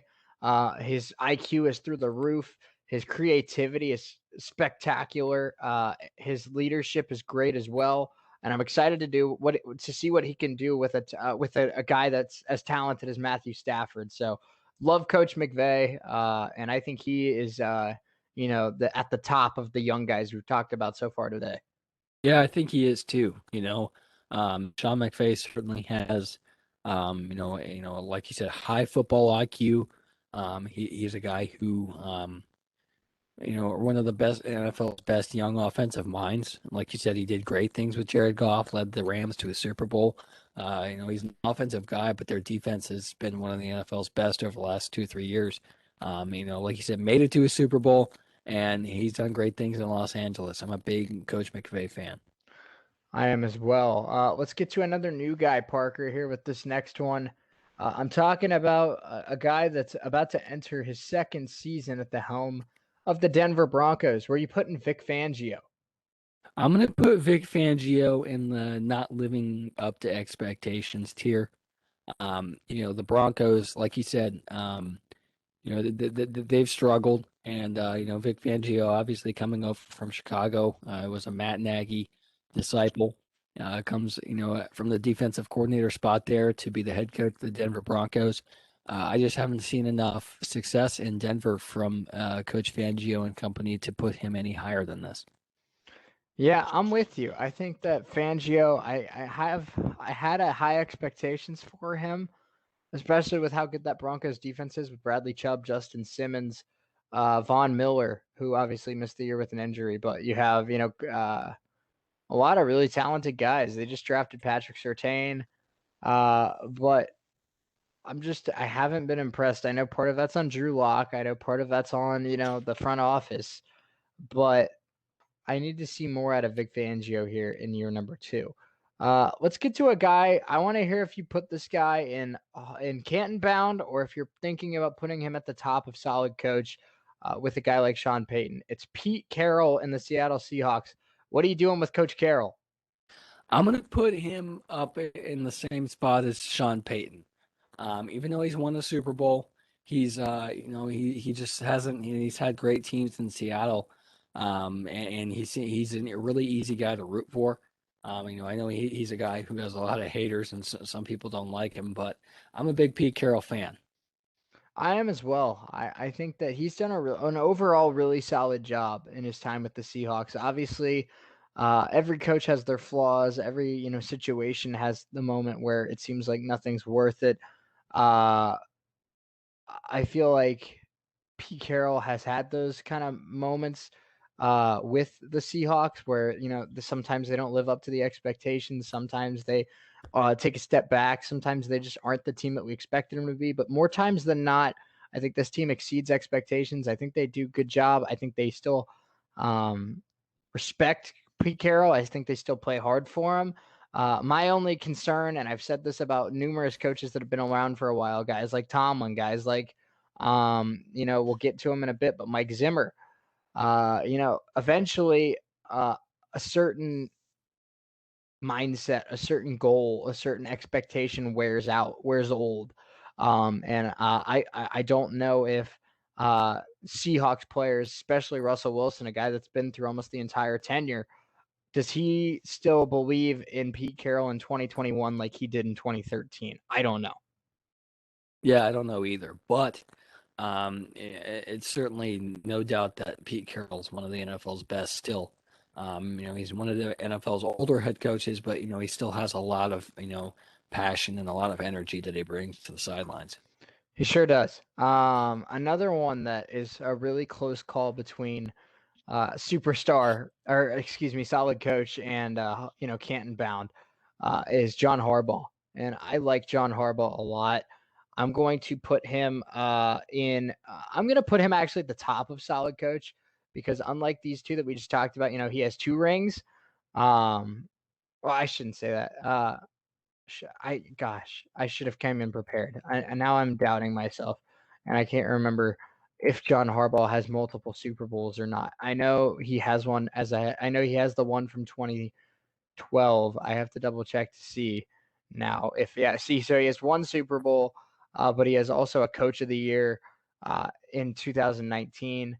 He was a defensive backs coach at the Eagles before taking the head coaching job in 2008. So uh, I still think I'm gonna put him at the top just because I think that the Ravens have been closer to that second Super Bowl more often than the Saints and the Seahawks have.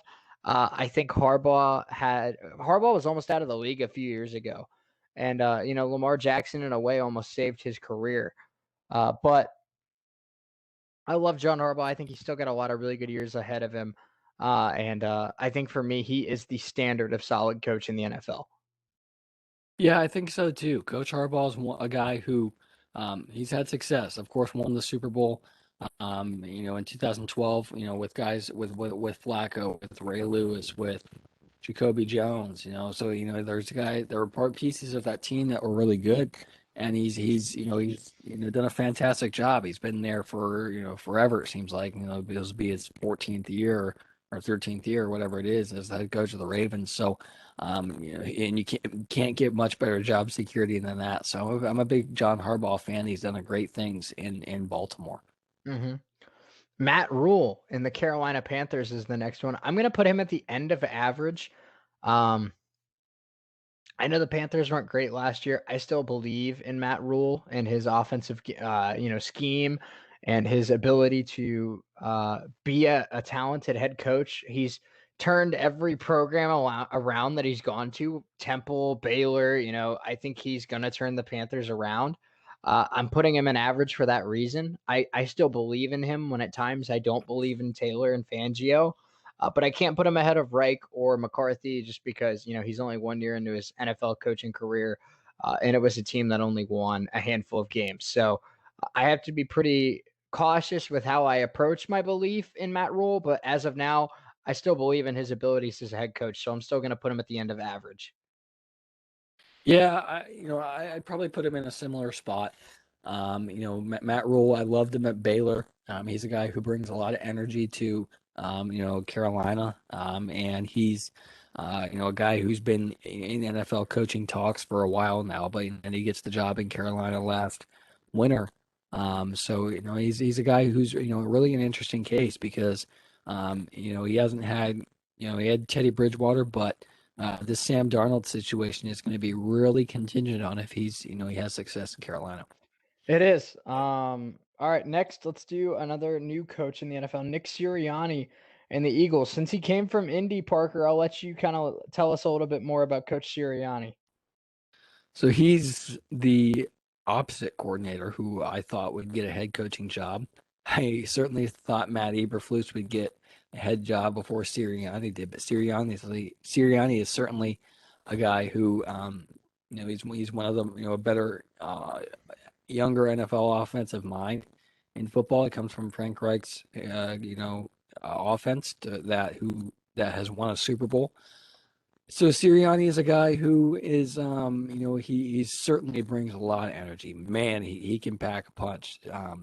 So I'm excited to see what Sirianni does in Philadelphia. He comes from Frank Reich, who was a guy who had success in Philadelphia. So I'm excited to see what Sirianni does. Yeah, for sure. Joe Judge and the New York Giants. I'm going to put Joe Judge in average. I'm going to put him above LaFleur, or not LaFleur. I'm sorry. Matt Rule. I will not put him above LaFleur, but I think the difference here between these two is that Judge has been closer to a division title in his time as Giants head coach. He's had moments where I think he's a really solid head coach. I think has a really good grasp on leading a locker room. He still has some work to do with his actual in-game adjustments, his in-game play calling. But I think he has a good foundation to be a solid coach. Obviously, I think the Giants took a step forward last year. They're going to need to do that again this year. I can't put him ahead of Reich and McCarthy, but I'll put him ahead of Rule because I think he's closer to competing than Rule is. So I think Judge is an average coach for now, but I wouldn't be surprised at all if he's at the bottom of solid by the end of the year. Yeah, Joe Judge is tough for me because, even though he's been close to a division title, the NFC East was a terrible division last year. And, I have a hard time putting him, in solid coach. I'd probably put him a notch below Rule right now. But, he's going to be in a very similar spot. Okay. Uh, let's get to, a former coordinator, or a former linebacker for Bill Belichick and the Patriots, former teammate of Tom Brady that's now the head coach of a team that's knocked him out of the playoffs, Mike Vrabel. I like Mike Vrabel a lot, and this is where it's going to get tough, Parker, because we've got like 3 or 4 guys left on this list that I want to put in solid coach, and I just don't know where I'm going to squeeze them. I think I'm going to put Vrabel. Uh, I'm going to put him at the end of solid coach. I could justify putting him ahead of Stefanski, I think, and I might do that. I actually am going to do that. But I don't know how high his ceiling is, his potential is. I think he's a guy that kind of understands what works and is going to stick to it. I don't think he's as creative as some of the guys like McVay or Flores or guys like that. But obviously, what works works, and I have to respect the fact that even though his ceiling's not as high as some other guys, his floor is extremely high. And I think as long as Vrabel's the head coach of the Titans, they're never going to be bad. They're always going to be competing. Yeah, so for me, I like Coach Vrabel. I'm going to put him ahead of Flores here, but not quite to the level of McDermott. But I'm a big Mike Vrabel fan. He's has a lot of passion for football. He was a linebacker for a while, Mhm. and he was a good one as well. So, he like you said, he understands what works. He's really passionate about what he does. He's a heck of a football coach. I'm going to put him solid coach right between McDermott and Flores. But if the Titans continue to have success, like you said, I don't know how high his ceiling is, but if the Titans continue to have success and they can get over that hump into the conference title games and maybe even a Super Bowl, he certainly rides up the list. No doubt about it. For this next one, Matt Nagy and the Chicago Bears. He's gonna go an average for me. Where an average? I think I'm going to put him in between. I think I'll put him right behind Reich. Uh, I don't know. It's close. I think him and Reich are on pretty similar levels. I like Matt Nagy. I want to see him succeed. I think he can be a very good coach, and I want to see him be a very good coach. He's always had pretty strong defenses. The issue is he's never been able to coach or develop a quarterback. We'll see if that changes this year with Justin Fields, but if that Bears offense can literally be average, Parker, that defense is good enough to keep them in NFC North Division contention, especially if Aaron Rodgers isn't playing for the Packers this year. If that Bears offense can be average, they might be the division favorites. Yeah, they might be, and that's surprising, to say because you still have teams like Minnesota, who are they're close to being really to winning this division almost every year, as well as Green Bay. And we still don't know what the Lions are going to do. But I'm a big Matt Nagy fan. Like you said, he has had trouble developing quarterbacks. But if this offense can be, competitive, they don't have to. They're not going to win you games, but if they can be competitive, their defense is certainly good enough to keep them in it, like you said. No doubt about it. So 7 more here today. Let's do Matt LaFleur and the Green Bay Packers. Parker, where are you going to put Coach LaFleur? I'm going to put Coach LaFleur right above Stefanski in solid coach. He's had success in Green Bay, but like McCarthy, what we said about McCarthy earlier, how much of it is Aaron Rodgers? How much of it is him being a good coach? We don't know. So, I think he's another one of these NFL's good young offensive minds. But I just haven't seen enough of him with a team that he's kind of had to manage a little bit. And if Aaron Rodgers doesn't play this year for Green Bay, we're really going to see how good of a coach he is, or maybe isn't. Right, absolutely. It's going to be a big test for him, regardless. I like this spot for Coach LaFleur. I think that I'd put him in a pretty similar spot. So let's get one of these new guys out of the way. Again, we have 2 more to do. We'll do David Culley here in the Houston Texans. Now, Parker, I think that this guy was kind of the Texans, solution to not many people being interested in this job. Deshaun Watson's future's up in the air. This team doesn't have a lot of direction. They don't have a lot of draft picks in the near future. It's a team that's going to suck for a while, and this is just kind of the guy I think that's going to take the beating for it, and then kind of get let go right before they're about to compete again. So obviously not enough of a sample size. He's never coached, but he's gotten put in a pretty tough situation. And if he can exceed any expectations, because the expectations for the Texans are extremely low, if he can, exceed any of those expectations, I mean, he might be on his way to a really good career.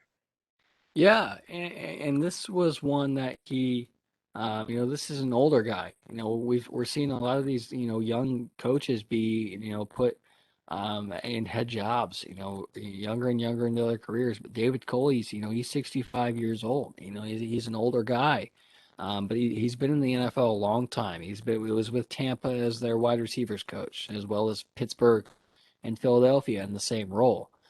He was a senior offensive assistant under Andy Reid with the Eagles. An associate head coach under Andy Reid in Kansas City. A quarterback coach in Buffalo. And then he was an associate head coach in Baltimore the last 2 years. So now he comes over to Houston. Finally gets that head coaching job that a lot of guys have been looking for their entire careers. And like you said, this is a guy who Houston doesn't have a whole lot of expectations, but if he can kind of surpass any expectations at all, I think it'll be a success for Houston. I agree. All right, so 5 more to go. Like I said, Bruce Arians. For me, Bruce Arians is going to. This is tough.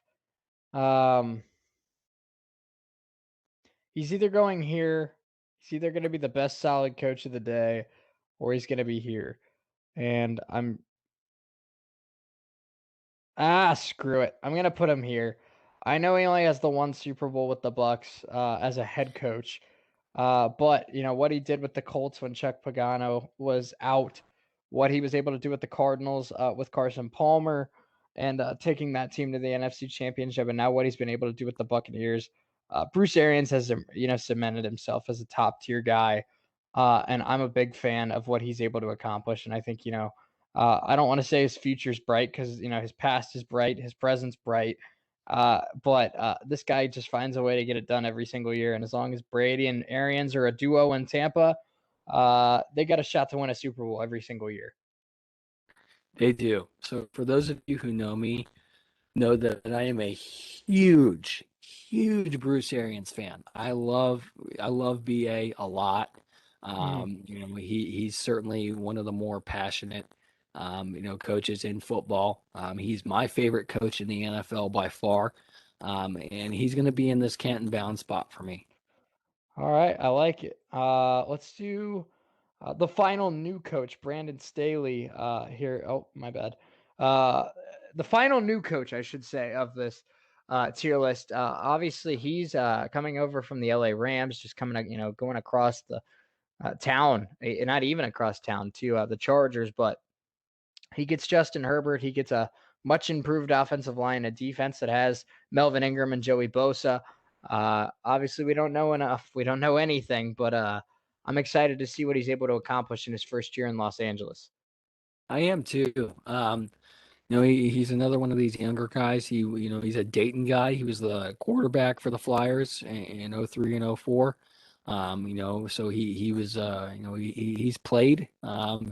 He's a grad assistant at NIU in Illinois, and then he was, still got his NFL start with the Bears as their outside linebackers coach. And then he comes over from the Rams after being their defensive coordinator last year. So, another guy who is certainly a guy who we don't know. But coming from McVay, one of the first guys to come from McVay's system, other than Zach Taylor, I'm Mm-hmm. excited to see what he does. Final three coaches now. Cliff Kingsbury for me is going to go right at the end of solid coach. I like his scheme. I like his creativity on offense. I like what he's been able to do in Arizona so far. But I can't put him ahead of anybody in solid coach because, he hasn't gotten to the playoffs yet and everyone else that's ahead of him has. So for me, he's going to be the last coach in solid coach, but I think the Cardinals do find a way to get to the playoffs this year. And I think Kingsbury obviously has a very exciting year ahead, maybe even a candidate for coach of the year. Yeah, it's possible. I like Cliff Kingsbury a lot. And he's going to be in the same spot for me because, what he's done with Kyler Murray is really, fantastic. And he's had some good teams here in Arizona. So of course they add J.J. Watt, and they also have some great, offensive talent. They added, a few guys. They still have Andy Isabella, Christian Kirk, and of course D Hop, on offense. So. I'm excited to see what the Cardinals do this year. I really am. Yeah, me too. Mike Zimmer is going to be the next guy for me. I still believe in Zim. I know he's had a couple down years in a row. I'm going to put him in solid, and I'm going to put him right behind Rivera, I think, just because he has some more experience on some guys like McVay, Mike McDermott, like Flores, like Vrabel, all these guys. Uh, he's another guy that has a lot riding on turning it around this year. And with the Aaron Rodgers situation the way it is, the NFC North could potentially be up for grabs. And even though the Bears roster I think is better than the Vikings roster, I think the Vikings have the better coach. So it'll come down to execution on the field. And as long I think Mike Zimmer still got a couple tricks up his sleeve and can find a way to get this Vikings team in contention for a division. Yeah, I like Mike Zimmer. I do. He's a guy who you've had a few guys come from his system. You have Stefanski come from the Zimmer system. So he's had some solid years in Minnesota with Kirk Cousins. As well as they've always had strong defenses with guys like Anthony Barr, guys like Harrison Smith, as well as Xavier Rhodes as well. Of course, he's not there anymore, but I'm a big Coach Zimmer fan. The Vikings have had Like you said, a few down years, but they've also had some really high highs. Yeah, absolutely. And our final coach of the show today, Parker, is going to be Kyle Shanahan, a guy that you like a lot, and I'm going to have you rank him first. Where are you putting, the former, or I shouldn't say the former, but the guy that's taken the 49ers to the Super Bowl? They had a down year last year because of all the injuries, but I think they're definitely a Super Bowl contender again this year. Yeah, I think so too. I'm a big Kyle Shanahan fan. I'm going to put him in solid coach between Flores and McDermott. And he would be higher on this list, but McDermott's had more success, recently, and it's not to discount anything that Shanahan has done because he's gotten to a Super Bowl with Jimmy Garoppolo and company there in San Francisco, and it's possible that he's had he could be above McDermott because he's made this Super Bowl, but. I think Buffalo's future is brighter with McDermott than in Mm-hmm. San Francisco, but he certainly has had some great teams. Right, no doubt about it. And I agree. I think Shanahan and McDermott are very comparable coaches. I think that the big difference right now, I think Shanahan may be a little bit stronger with the adaptability and the in-game adjustments, but I also think that uh, Sean McDermott's had something that Kyle Shanahan's never really had, and that's a strong Pro Bowl MVP caliber quarterback. And so it's interesting to see the differences between the two. But we had a lot of fun today with that tier list. We had a lot of fun today on the show as a whole. And I mean, Parker, at the end of the day, we gave the people an extra half hour of content today. We yelled about Rob Manfred. We did our first college football segment. We talked NBA playoffs, and we did a tier list. And at the end of the day, you're getting 2.5 hours of content from us today. Yeah, it was a fun one today. Yelling about Rob Manfred is always fun, um, and I'm excited to dive into some more of college football. I'm excited to get college football back. I always love following the rankings and see where certain teams line up on the both the AP and the coaches polls. So I'm excited to dive more into that. It's going to be a fun one. No doubt about it. Well, we appreciate you hanging out with us here today on this Wednesday afternoon. And we'll talk to you again, real soon. But until next time, for Parker Testa in Noblesville, I'm Shea Neal saying so long and keep it real. We'll talk to you next time.